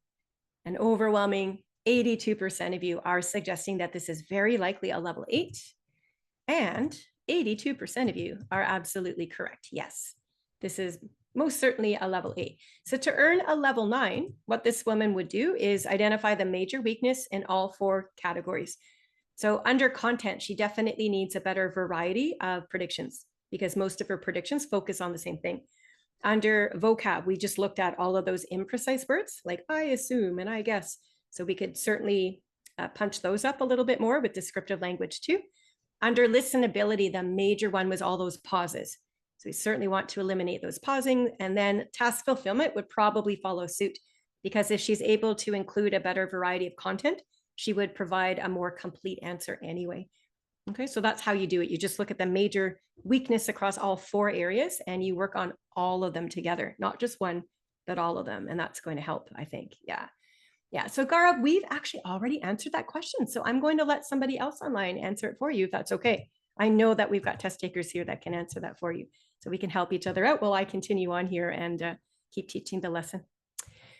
You are going to practice this question in just a moment. Remember, you practiced it earlier to describe for task 3. This time, though, it's a task for future prediction. So it's a good one for you to practice. As a reminder, you have 30 seconds then to look at the picture. You would be recording your voice for 60 seconds. So that part hasn't yet changed. All right. I'm not even going to help you with this one this time. I think we've done an awful lot of talk about different ideas so far today. So what I'm going to do is ask you to get your cell phone handy. Maybe hit the record button soon. Just get ready to do so. I'd always encourage you to record your voices as you speak because it's just helpful for you to listen back later. But here's the picture you're going to describe out loud in just a moment. Remember, your mics are muted, so we won't hear you. But I'm going to give you 30 seconds anyway to look at this picture and pick and choose anywhere between 3 to 5 people and think logically about what they will probably do next, okay? Your 30 seconds of thinking time starts right now.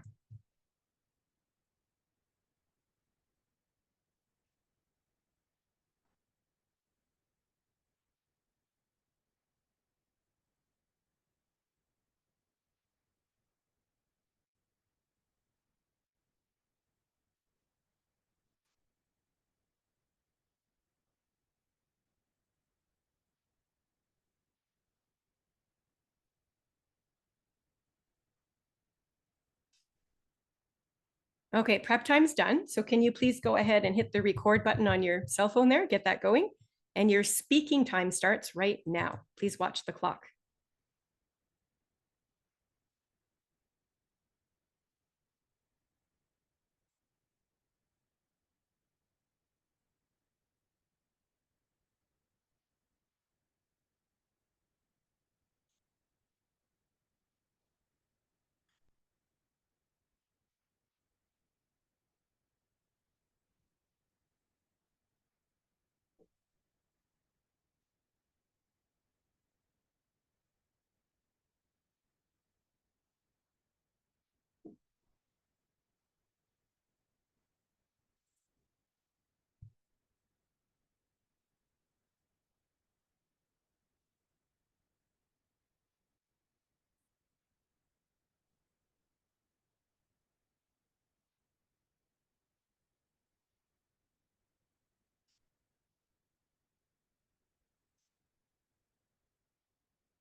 Okay, that's it. So time is up. And again, the microphone would have shut down automatically if this was the real testing situation.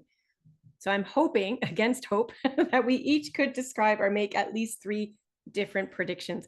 And we don't have a lot of time to debrief right now. Well, maybe we'll take 1 or 2. Would anybody like to share an idea or so in the Zoom chat? What was a prediction that came to mind as you were speaking? There's so many different ways you could take this, but I'm wondering if anybody is brave enough to share 1 or 2 little ideas in the Zoom chat. I'll open it up for just a moment. And then, of course, we'll listen to a test taker answer. Going once, going twice. Okay, we don't have to share today. I just thought it might be helpful for those of you that were listening. That's okay. Let's move on then. And we will actually, here comes some ideas. Here comes some ideas. Okay, so Balakis is suggesting that the couple will finish making payments, I guess, at the cash register, I would say, and leave the store. Yep, that makes absolute sense to me. Sure. Mohammed is suggesting that the kids at the back, or the 2 young children, we might say, at the back of the store, will try to pick up a heavy watermelon and it will drop on the floor. Sure. Could we say it will smash on the floor? I just think that creates a better picture in mind. It's more descriptive. But that was one of my ideas too. When I practiced this, I thought it was a good one. I could definitely see that happening for sure. Okay, and Cynthia is suggesting, okay, we have some repetitions now. A lot of people are saying the couple's going to leave the store.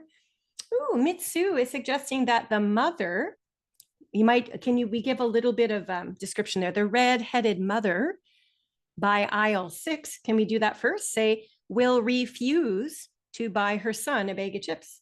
I like that. I like that idea. And just adding a couple of descriptive details like the color of her hair and the aisle where she's standing, it just makes it very apparent which mother in the scene you're talking about, and so on. There are lots and lots of ideas now in the Zoom chat, and they're all good. I don't have time to share them all out loud, but I think you definitely have the right ideas. Wonderful. Thank you for sharing that. I'd like to play for you now an actual CELPIP test taker's response to the same question. And as before, we'll analyze and determine if it's a level 8 or 9. So here we go.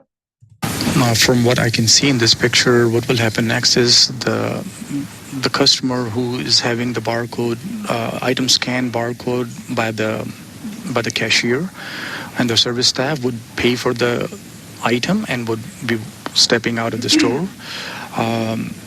The father or the elderly companion with the 2 children playing with the watermelons was walking towards them. He will probably tell them not to play with those watermelons and not to play with the fruit. One lady that is driving her cart between aisle 7 and another number, she will probably go and shop and put some stuff in her cart. The young boy wearing blue shirt who is showing an item to his father, one possibility is that his father would allow to either buy that item or convince him for something else. Same thing goes for this other young child who's showing something to his mother, a package.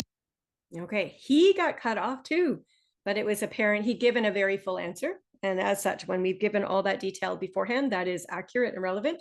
Getting cut off at the very last point doesn't overly affect the score. So we won't worry too much about that.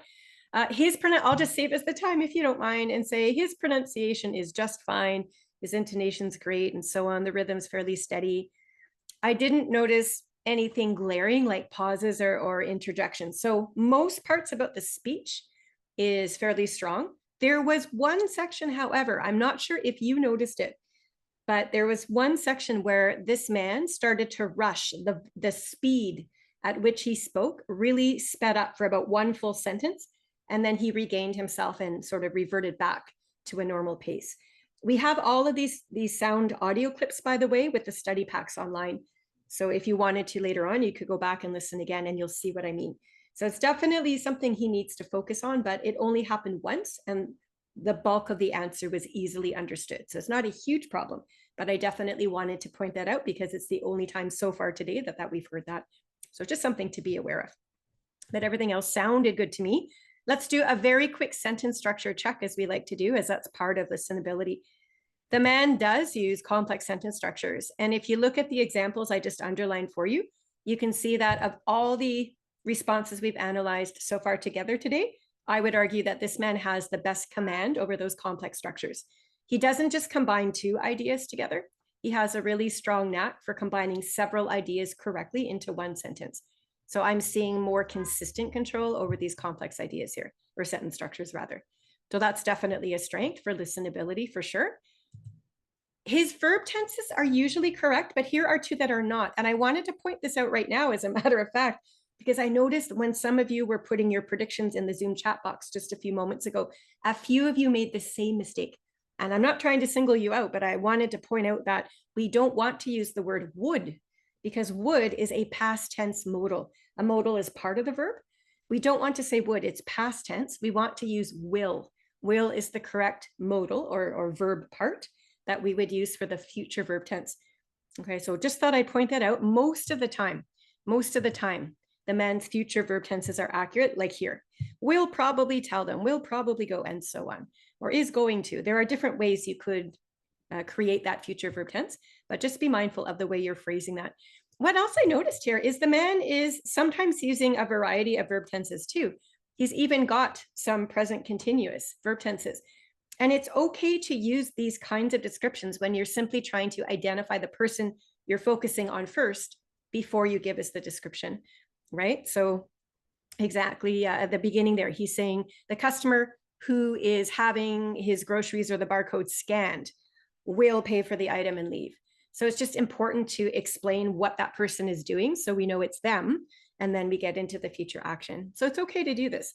And as a matter of fact, if you can use a variety of verb tenses that are suitable and appropriate for the situation, you are demonstrating a good variety as well of structures you know how to use. So I'm seeing a lot of strengths here as insofar as the all of those structures are coming together. We'll dive into now the content. All right, so there are about 4 different predictions that he makes that are accurate. Again, we'll forgive him the verb tense error. We've already spoken to that. But basically, his first prediction is that the customer will pay and leave the store. It's not the most interesting prediction, but it is logical. It could happen for sure. His second one, I think, is a little more interesting. He's talking about that elderly companion. I think he means the older lady is basically going to tell those children not to play with the watermelons. I like that. I think it's great. The lady will fill the cart. And the father, that I guess at the end here, he says the father will allow his boy to buy an item. We'll get to the vocab next. But at least we've got 4 predictions and they're all different. There's a better variety here. He's not just repeating the same idea over and over. So this is a good thing. Okay, and as I look through the transcript here, I do notice quite a few words he's used they're all suitable and appropriate for the task. I would say these ones that are underlined for you demonstrate probably his best vocab. They're the most precise and context specific. So we're talking about a grocery store. So it makes sense. We're using words like barcode and scanned, aisle 7. All those words make sense for the grocery store scene. There are a couple examples again, though, where a little bit more precision is needed. So that first one, I think we just talked about it, didn't we?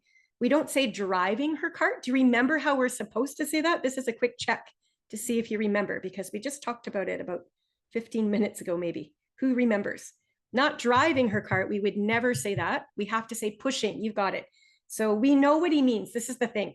It's a mistake, yes. The raters will notice it as a mistake. It's the wrong word, but we still understand his overall meaning. So making a mistake like this is not going to have a huge impact on the score. That's how that works, because the idea overall is still fairly clear. But if we want to learn it the right way, we should be saying pushing. Pushing her cart would be much better there. It's odd to me how he continues. He says, between aisle 7 and another number. Well, that's vague, isn't it? Between aisle 7 and 8. Or between aisle 7 and 6, maybe. I don't know which way it went, but it just seems odd to me. Another number is just so vague. Why not actually identify the name of that aisle or the number of that aisle? And again, the word stuff. The word stuff is just about as bad as the word thing or something.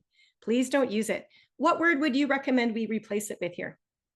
We're talking about this woman who is putting stuff in her cart. What precisely do you think the woman is putting in her cart? I wouldn't say item either. I think item is almost as vague, isn't it? What precisely is this woman putting in her cart, given that she's in a grocery store? What do you think? Yeah, Jai suggests groceries. Why not? She's putting some groceries in her cart. She's putting some fruit and vegetables in her cart. She's putting some cookies and chips in her cart, whatever it is, I don't know, but you figure it out and try to be a little bit precise there.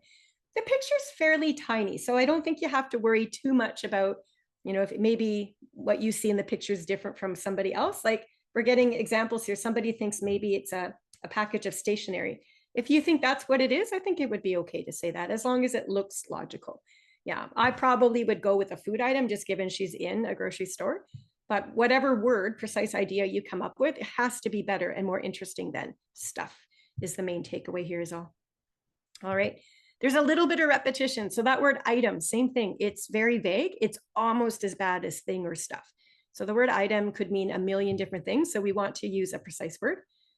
And again, something. Try not to use this word at all, especially not twice in the same task. So I'm pointing out, yeah, some weaknesses that need to be fixed with the vocab, but you also have to look at the big picture and recognize that we have quite a few examples of precision here too, right? So it's a balancing act, strengths and weaknesses, and we put it together to see if it's good enough for a level 9. Anyway, task fulfillment is the end here. So he speaks for a full 60 seconds. In the opening, it makes it very obvious that the man understands his task. He understands it's a future verb activity. In this picture, what will happen next is, so all of that is very clear. He does give us about 4 different predictions.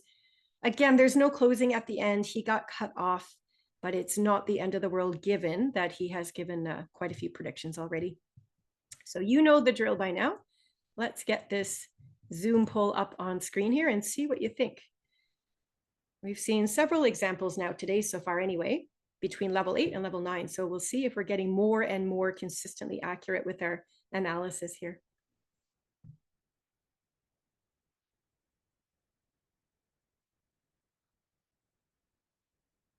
What do you think?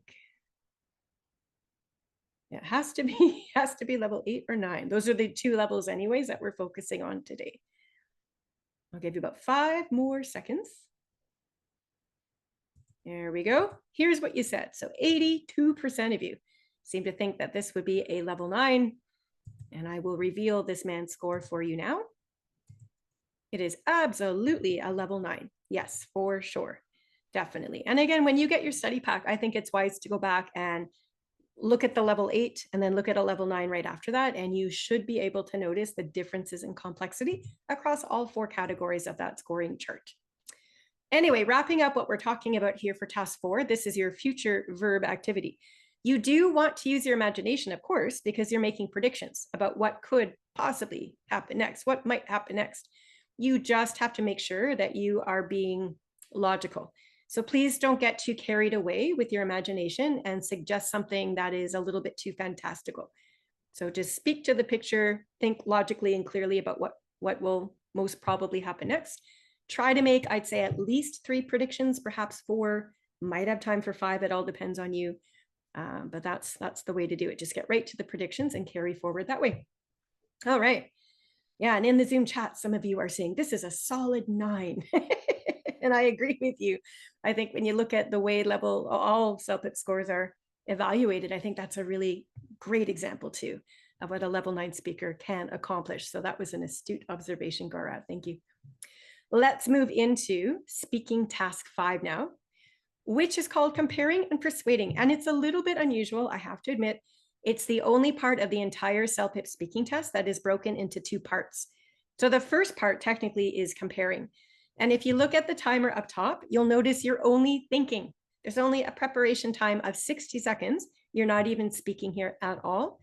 So you will be given 60 seconds to, first of all, read the background situation up here, look at the pictures down here, and then review the information down here. You can see why you've got 60 seconds to do this, as there's more information to read through. So this is going to be a role play. Again, if we return to the top, the background information here tells us you and your friend want to start a business together. He has 2 ideas. Using the picture and information, choose the option that you prefer. In the next part, you need to persuade your friend that this is the best choice. If you do not choose, the computer will choose one for you. You do not need to speak for this part. So a few things to note. You will be speaking to a friend. And as such, it's okay to be a bit casual here, isn't it? This is going to help your tone. If it were me, I would definitely, as I began my response, I would want to just pick the name of a friend to role play to. And all I know from this instruction is that it's a man, because I see the pronoun he. The question doesn't tell me what the man's name is, so I'm just going to make that up. Whatever man's name comes to your mind, that's all I would do.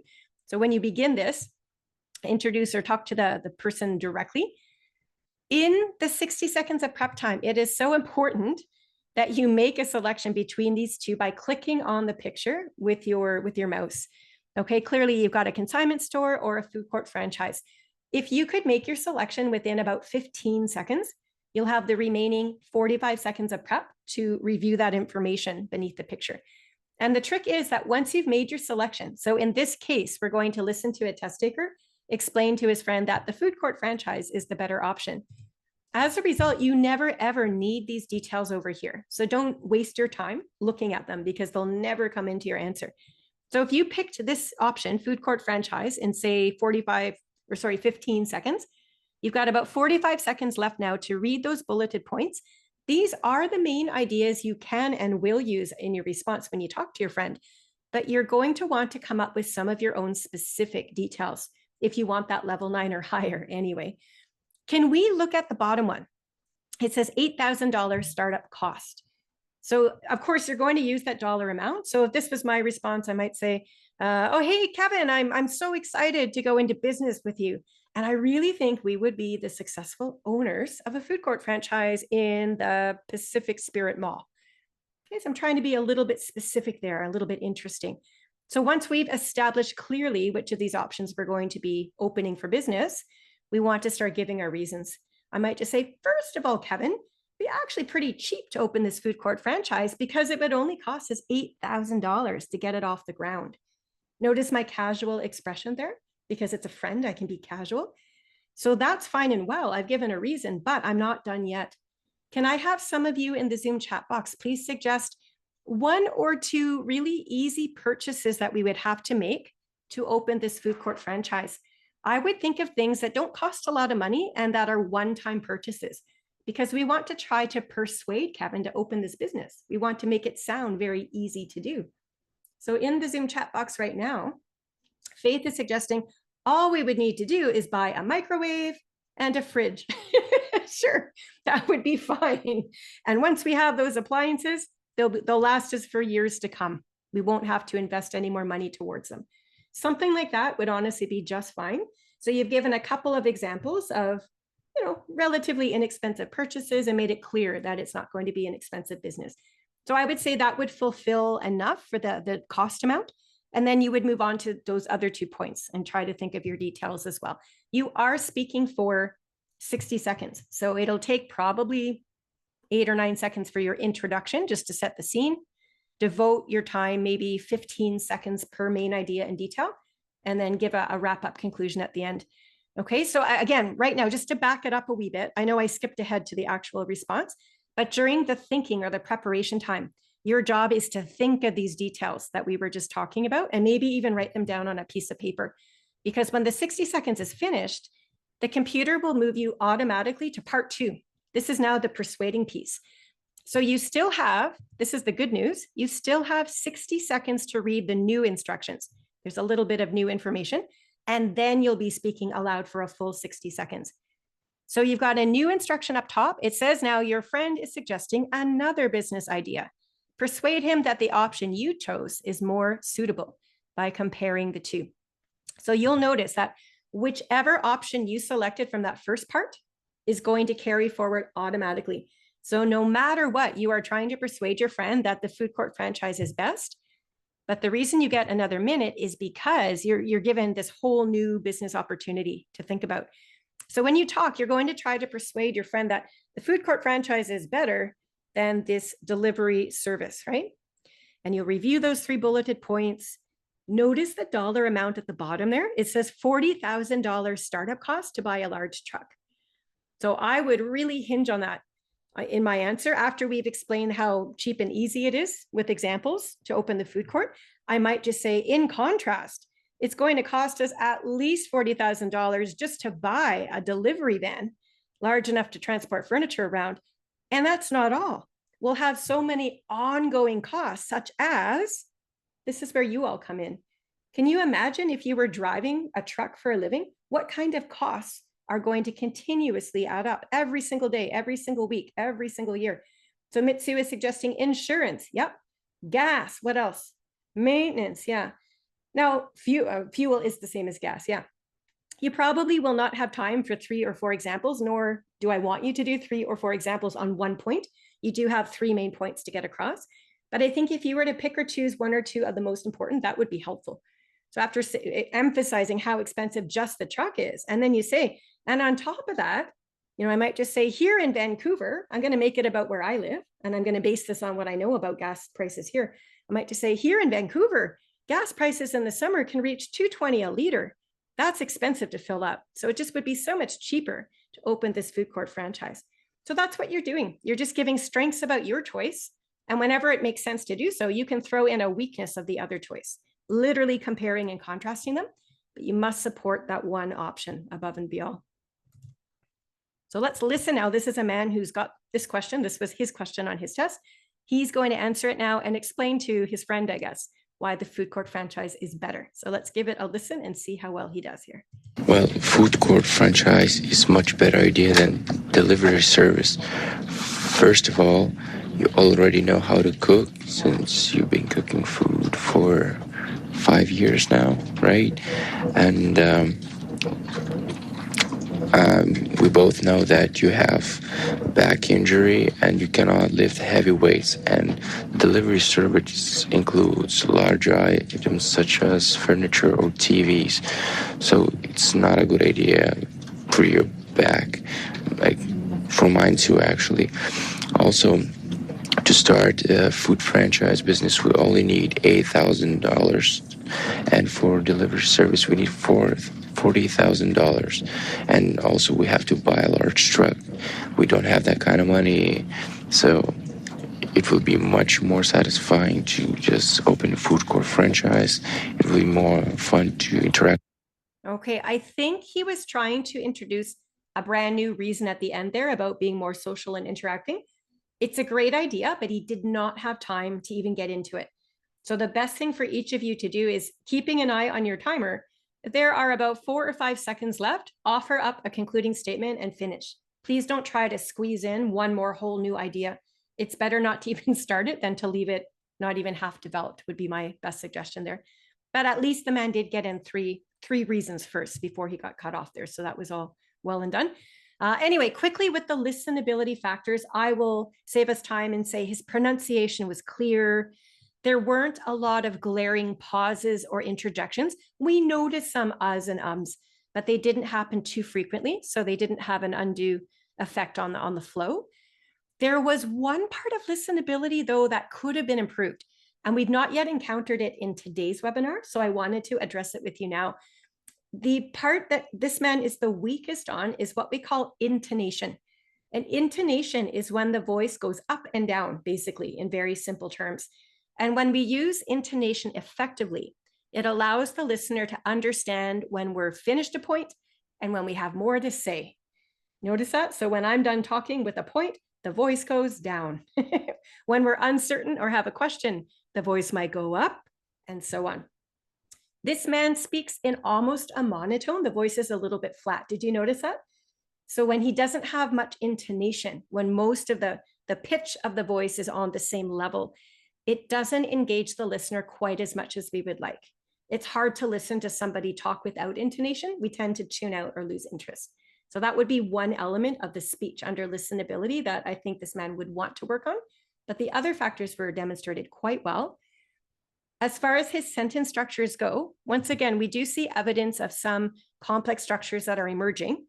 So I've underlined them for you here. But what I also wanted you to notice is the conjunctions, or the words that he's using to connect ideas, like so and. These are pretty common and pretty basic. So yes, the grammar is fine, and that's a strength. And now that this man's capable of creating mostly simple structures and just connecting them with the word and, he's been able to do that. So his next step is going to be learning different connections or conjunctions, higher level choices with more variety, because we all know that more complexity and a better variety of words and structures are going to help our score overall. So that would be, he's ready now to move on, is my point. He's got the grammar and the simple structures down pat. He just needs to step it up a wee bit and get a little bit more complex is all, to at least to achieve the upper levels of the scoring chart if he's interested in that kind of thing. Okay, let's look at the content next here. So first and foremost, you definitely want to identify the option you're talking about. And he does that well. He directly says the food court franchise is a much better idea than the delivery service. I love it. What I wish he had done is actually addressed his friend by name. Remember how the more interesting and precise your ideas are, the better the score. And it's so easy for anybody to think of a name. Even if he'd have said, hey, John, I think the food court franchise, it just makes it more personal is all, that kind of thing. If he wanted to really go for it, he could use the example I gave earlier. And hey, John, I can't wait to go into business with you. I think we'd be very successful opening this food court franchise. So that's going to support a better tone overall. But at least he's got the first step down. He's identified which of those two options he will be talking about. Here's his first idea.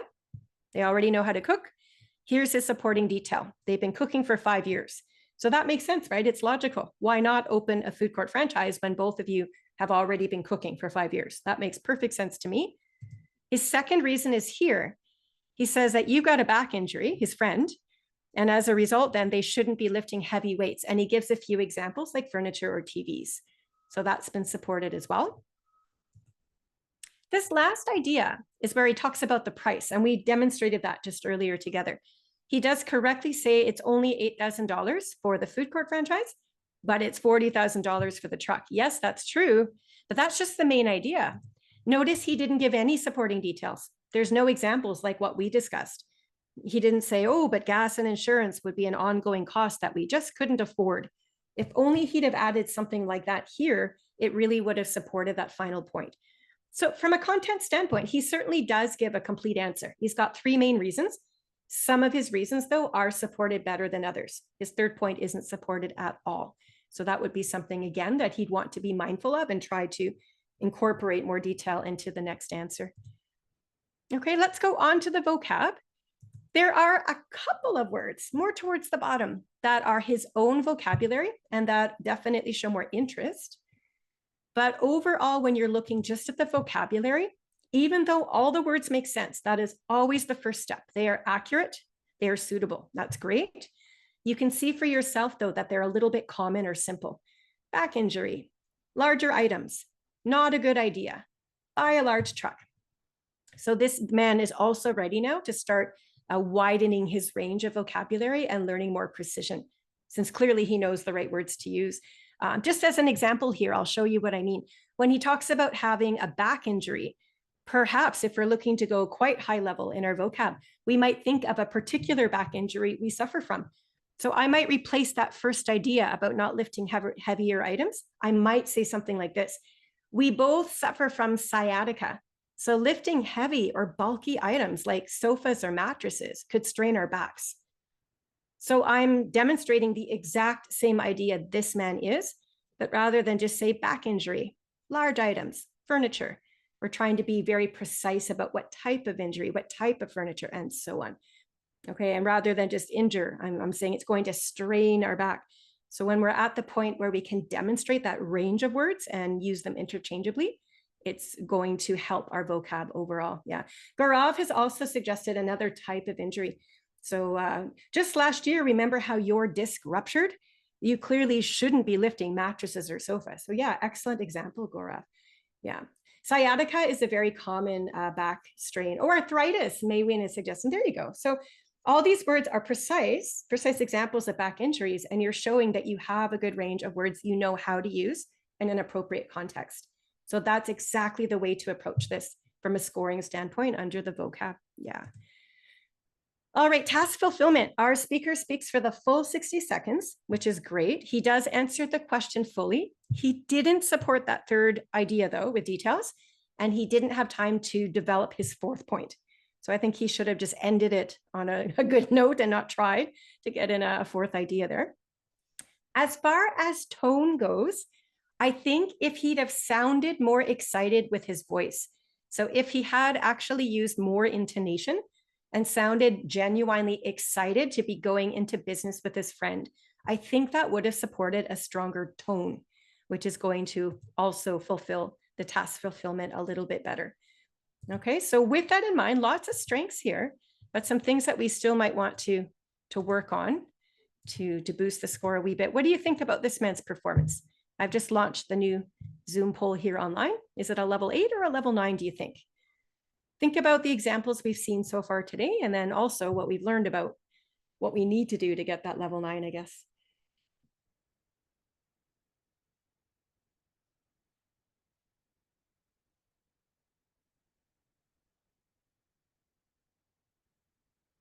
Excellent. Okay, I can see all sorts of great ideas coming in. You've got about 5 more seconds here if you'd like to vote on the poll. Alrighty.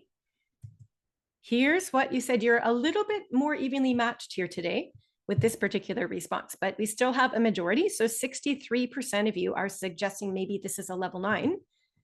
Alrighty. And this is actually a level 8. It's a very, what was it one of you said earlier? It's a very solid 8, to steal one of your expressions from earlier from the Zoom box. Yeah, it's a good response. And that's what level 8 does. It still answers the question. Everything makes sense, but most of the factors or those dimensions in that Raters checklist are still leaning more towards the simple and the common. So once we start creating longer, more complex sentence structures as we speak, once we replace those simpler vocabulary words with more interesting word choices, right? Once we remember to develop each of our ideas, possibly even throw in a conclusion and sound excited to be talking to our friend at least.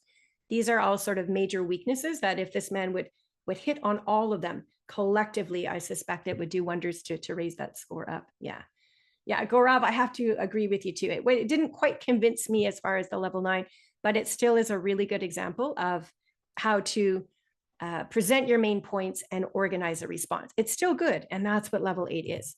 It's just not quite effective yet in the sense of the complexity. Okay, anyway, we've got one more response to get through today, and this is it. It's a different task 5. So once again, remember how the very first part of this, you're only reading, preparing. You're not even speaking. You've got 60 seconds. So I'll summarize very briefly here in my own words. You're talking to your family and they want to buy a fan for the home. That is the crux of this entire question. You can see the 2 different types of fans pictured here. And during this prep time, of course, you would quickly skim read those bulleted points and make your selection. So click on the fan if this was your question, whichever one you think is easier to persuade your family to purchase. So in the sample response I'm about to play for you, the woman speaking selected the large floor fan. So what that means then is that ceiling fan option, she doesn't even have to waste her prep time looking at because she's not going to be talking about it at all. So during the rest of this prep time, she would want to get familiar with those points under the floor fan and start thinking about specific details she'd want to include. Remember, after 60 seconds, the computer moves you automatically forward and you have another full minute to review the new information. So this floor fan is the item that the woman selected. It's going to carry forward automatically. You don't have to do anything. It just shows up. This is still the item that the woman will be speaking to her family to purchase. But now her family is suggesting, well, maybe we could buy this handheld mini fan. So we would use the remaining prep time of that 60 seconds to get familiar with these new bulleted points and start thinking about details. So when you start to speak, you're actually talking about the 2 pictures directly in front of you, right? Always. So you're going to try to give a good cause for why the floor fan's the best option and that mini fan is a terrible option. That is the whole point here. All right, so I'm going to showcase or show you the transcript as we listen to the whole thing this time. And as before, we'll look at strengths and weaknesses and understand her score before we log out for the day. I agree that we have choices, but I believe the large floor fan is the most suitable for our requirement because we require the fan to be installed in our basement. I agree that the ceiling fan is a good option for our living room, but since we require the fan for the basement, I would say $49.99 is an affordable option, and we would not require any extra installation. The portable mini fan, though just requires a battery, is not a good option for our basement because it wouldn't cover the area. It's a good option for outdoors, but since our requirement is for the basement, I would go with the large floor fan, and it can be moved around the house and used for different requirements later. Okay, there's a little bit of static in the background of that recording, but apart from that, her pronunciation itself was clear. So I just wanted to distinguish that. The rating team listening to the recordings would have no problem understanding the voice, right? So the background static would not have an effect on the score, of course. There was not a single interjection in this woman's response. Look at the words on screen in this transcript. You'll notice there is not a single or to be found, and that is commendable. It's really challenging to speak so fluently on the spot as you're making your answer up. So that tells me this woman has quite a bit of practice with public speaking, that she's able to move her response forward so fluently. I didn't notice any obvious pausing. Her intonation was natural. It engaged the listener and helped to organize the ideas and so on. I also really wanted to point out her sentence structure. It's probably one of the highest levels we've seen today. So I'll just underline this very first sentence. This is a compound, complex sentence. She's actually connecting three ideas together using different conjunctions, but and because to be specific. Every single sentence is compound, complex all the way through. So again, these ideas are just longer. They take sometimes 3, if not 4 different full ideas on their own and connects them together. So this is what we always want to strive for in speaking and writing, to try to make this complex structures. So well done for her. The only slight criticism, I guess you could say, that the rating team noticed was that a lot of these structures, though, even though they are complex, compound complex to be exact, we're repeating a couple of structures. So but since is a sort of one structure that this woman uses frequently. And it's just a reminder that we want to vary the structures to the best of our ability. So always try to be complex and correct, but try to showcase that variety as well. I think it will help even more. Okay, but the listenability section here is quite strong overall. She does, let's look at the content. She identifies the floor fan. So that's great. We have to say which item we're supporting right away. Here's her first reason. It's suitable for the environment. And what I like about her response is that she makes up the idea that they're using this fan for the basement. And that's great. I encourage all of you to try to anchor the scene that way, be a bit creative. So it makes sense. The basement's a large room, right? So they'd want a larger floor fan. So that makes sense. You'll notice the next thing she mentions is the ceiling fan. And this was taken from the first testing screen. So technically we're not supposed to be mentioning the ceiling fan. It's a small mistake. But luckily for this woman, she gives us 3 reasons why the floor fan is better than the mini fan. So honestly, including that mistake about the ceiling fan really doesn't matter in this case. It does not affect the score. And it also actually leads into a compound complex sentence. So it's not a mistake that we need to even worry about in this case. Remember when I said that CELPIP rating is not about perfection. If you make a mistake that does not affect the ability to understand your ideas, then it's not going to have an impact on your score. Okay, yeah, all right. The second reason is here. It's an affordable option. So $49.99, it comes right from the test instructions, but she's presenting it as it's affordable and we don't even have to pay for any extra installation. So those are her supporting details. And here's her third piece of support. It's portable. We can move this floor fan around. We can use it for different requirements later. So each main point does have supporting details attached. These are all strengths for why the floor fan is a good choice. She also gives us a weakness with that mini fan. She's saying it's just not a good option for the basement because it's too small. It's not going to cover the area. Remember how she mentioned earlier that the basement is where they need the fan? So mentioning again that the mini fan won't work in the basement strengthens coherence. It connects all of these ideas together and blends them smoothly. So this speaker knows a 2 thing. She's definitely practiced. I can see evidence of all of that. Very well done. Her vocab uses quite a bit of precise language as well. You can see for yourself, suitable for our environment. Look at the phrases even. Require the fan to be installed in our basement. Affordable option. Extra installation. Portable. I would go with. She's even got these really natural, casual phrases. And as she's talking to family, it's okay to be casual here. But even though she's got some strengths with the vocab, she does have quite a bit of repetition. I'm not sure if you notice this. So she overuses that word requirement, and she overuses the word basement, and she overuses the words good option. So it's a bit of a mixed bag. All the words make sense. Let's start with that. This is a strength. All the words are accurate and clear. We know what they mean. She has lots of great examples of descriptive vocab, but she also has a lot of repetition. So it's a little bit of a back and forth with the vocab, some strengths and some weaknesses to note. Okay, and task fulfillment. I think her tone is the best we've seen in all of the responses today. Notice before she even gets to the floor fan as her option, she begins the response with, I agree that we have choices, but I believe the large floor fan is most suitable.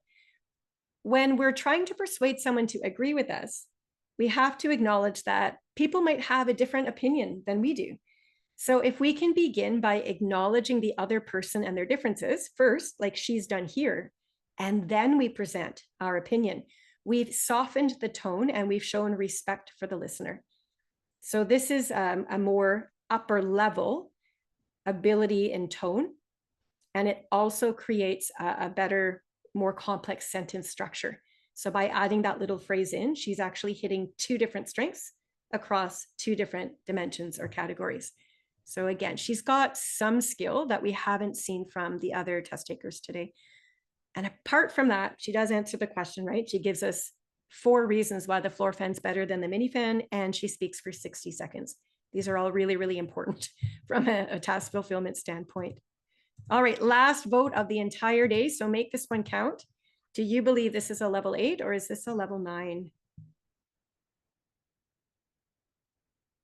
And while you're doing that, Mirabelle, absolutely yes. You can say, you can even bring in brand names if you wanted to get really advanced. You know, I can't even think of the name of a brand. You can make it up even. The large floor fan is from Mayfair and they have a high reputation, but that mini fan, it's a Brantford fan and they've got lots of complaints against them on Amazon. I'm just making that up completely off the top of my head. I don't even know if those are real brands, but Mirabelle, that's exactly what you're addressing right now. So yeah, if you have the ability and the creativity to do that, that would be advanced level. We're going way above level 9 to be able to do that, but certainly you could. Anyway, back to this. 83% of you think this is a level 9, and I'm really happy to end today's webinar on a positive note. Yeah, this is a level 9. This is exactly what level 9 speakers can do. It's one way to earn it anyway. So just to recap, and we've divided part 1 and 2 into separate sections here, just in case it's a bit confusing for you. Part 1, remember, you're not talking. You've given a minute and you're going to read the situation, make a choice, and start thinking about details you'll want to include. When you get to the second part, you're still going to support that same option you just selected, but here you get another full minute because you've got a new picture suggested to you, a new option. So use that minute to come up with strengths for your choice and weaknesses with your other choice. The more descriptive your details, the more precisely they're expressed, the better. This is also where you want to consider who you're speaking to. If it's a friend or family member, it's okay to be casual. Like this woman says, oh, I would go with the floor fan. That's casual, but she's speaking to a family member, so it's okay to do that. So this is how you're going to use the prep time wisely. And then, of course, when you speak, it's a persuasive task at that point. Always justify your opinion and give logical reasons why you feel as you do, and that should be good enough. Okay. Yeah, and Sakshi, the format for all of your speaking task 5s are like that. You're always going to have a part 1 and a part 2. Part 1 will give you 2 options, select one. Part 2 will give you a third option, but you're still going to talk about that initial choice, if that makes any sense, right? Kind of hard to explain now that we're not looking at the question, but I think you know what I mean. Anyway, we're finished with the content today. I'm just going to quickly run over some of our study materials, especially for our newcomers. In case you didn't know, if you are new to Canada actually and looking to open up a bank account here, CELPIP has a partnership with the National Bank of Canada. So when you go to the CELPIP website, you'll see links that will take you to this promotional deal. And if you open a bank account with the National Bank, they will offer you a $300 cash back, which covers the cost of your CELPIP test. So I thought I'd mention that. If it applies to anybody here, that's great. If not, that's okay too. You can decide. I mentioned earlier, and I'll remind you that sure, you can take CELPIP for your immigration, also for your postgraduate work permit applications here in Canada, just in case any of you are doing that. We have a total of 9 webinars now that are all absolutely free to access. They're each 2 hours long. We simply ask that you would register on Zoom, just like you did to get to today's session, because we need to give you the Zoom link, right, in order to participate. So when you go to the celpip.ca website, just type in /webinars and you'll see the upcoming schedule. And we post them month to month. So we go through each and every part of the CELPIP test, as you can see. We have 2 writing webinars. We target level 5 and level 9+. As far as the speaking webinars go, we now actually have 4 of them because there is just so much information to get through. There's 1 speaking webinar that targets level 5, and we've taken the target 9+ webinars and divided them into 3 lessons. They're each 2 hours long. So that's why today we just looked at tasks 3 to 5. It gives you a tremendous amount of practice and a deep dive into all of the factors that the rating team is looking for. All right, so you can come back another time, we hope anyways, to finish the rest of those speaking tasks. We'll be looking at 6 to 8 in the 3rd lesson of the series there. And this is where we keep a recorded version of each of our free webinars, by the way. It's on our YouTube channel, which is called CELPIP Official. There is a study tip series there for free. There's a CELPIP live series there that you'll find for free, and some other posts, etc. And if you wanted more practice with the scoring of the speaking or even writing for CELPIP, when you make your way to the CELPIP website, at the very top here, you'll see the second menu option says Prepare for CELPIP. And when you click on that drop-down arrow, one of the options presented will be this, CELPIP Score Comparison Chart. So when you open this up, you're going to notice every single level, starting at level 12, the top score, all the way down. So whatever level you're interested in learning more about, you'd click on that. This is showing you level 9. You get to read a CELPIP test question. You get to review the sample responses from real test takers. There are 2 each for speaking and writing at every single level. And when you've reviewed the response, you want to click on response analysis. And this is where you get the strengths and weaknesses across all 4 of those dimensions or categories. So very similar to what we did today with speaking, you'll also have writing scores and samples there as well. Great free opportunity to do some more understanding of what the scores are all about. It's really helpful for each of you, I think. We do have those 2 free practice tests as well right on the website. So you can go to celpip.ca under the free prep section and take both of those tests. That would be a great way to practice. And once you have exhausted all of our freebies, you can also visit our online bookstore, as we do sell additional materials. So there are practice tests and online courses and study guides, you name it. So at your leisure and when you're rested, feel free to take a browse. These are the regular prices, but there are often half-price sales. So you can always keep an eye out for a sale and maybe make a purchase then if that suits you.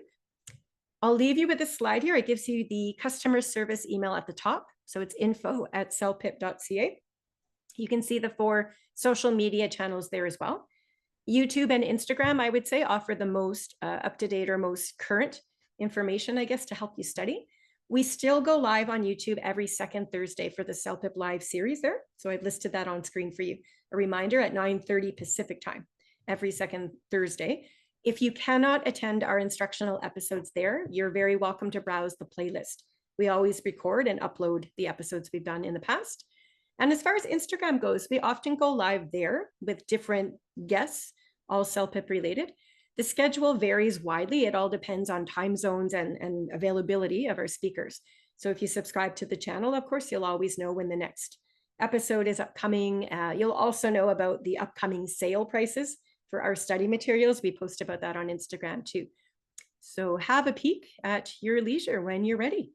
Anyway, I think looks like about it. I think all of our questions have been answered in the Zoom chat box. So I thank you for joining us today, folks. Thank you for your efforts. I hope you leave today with a better understanding of all the skills you want to work on at home in order to achieve at least that level 9, perhaps even higher, depending on how much you push yourself as you're studying.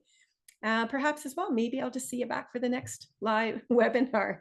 And take care, everybody. Bye-bye.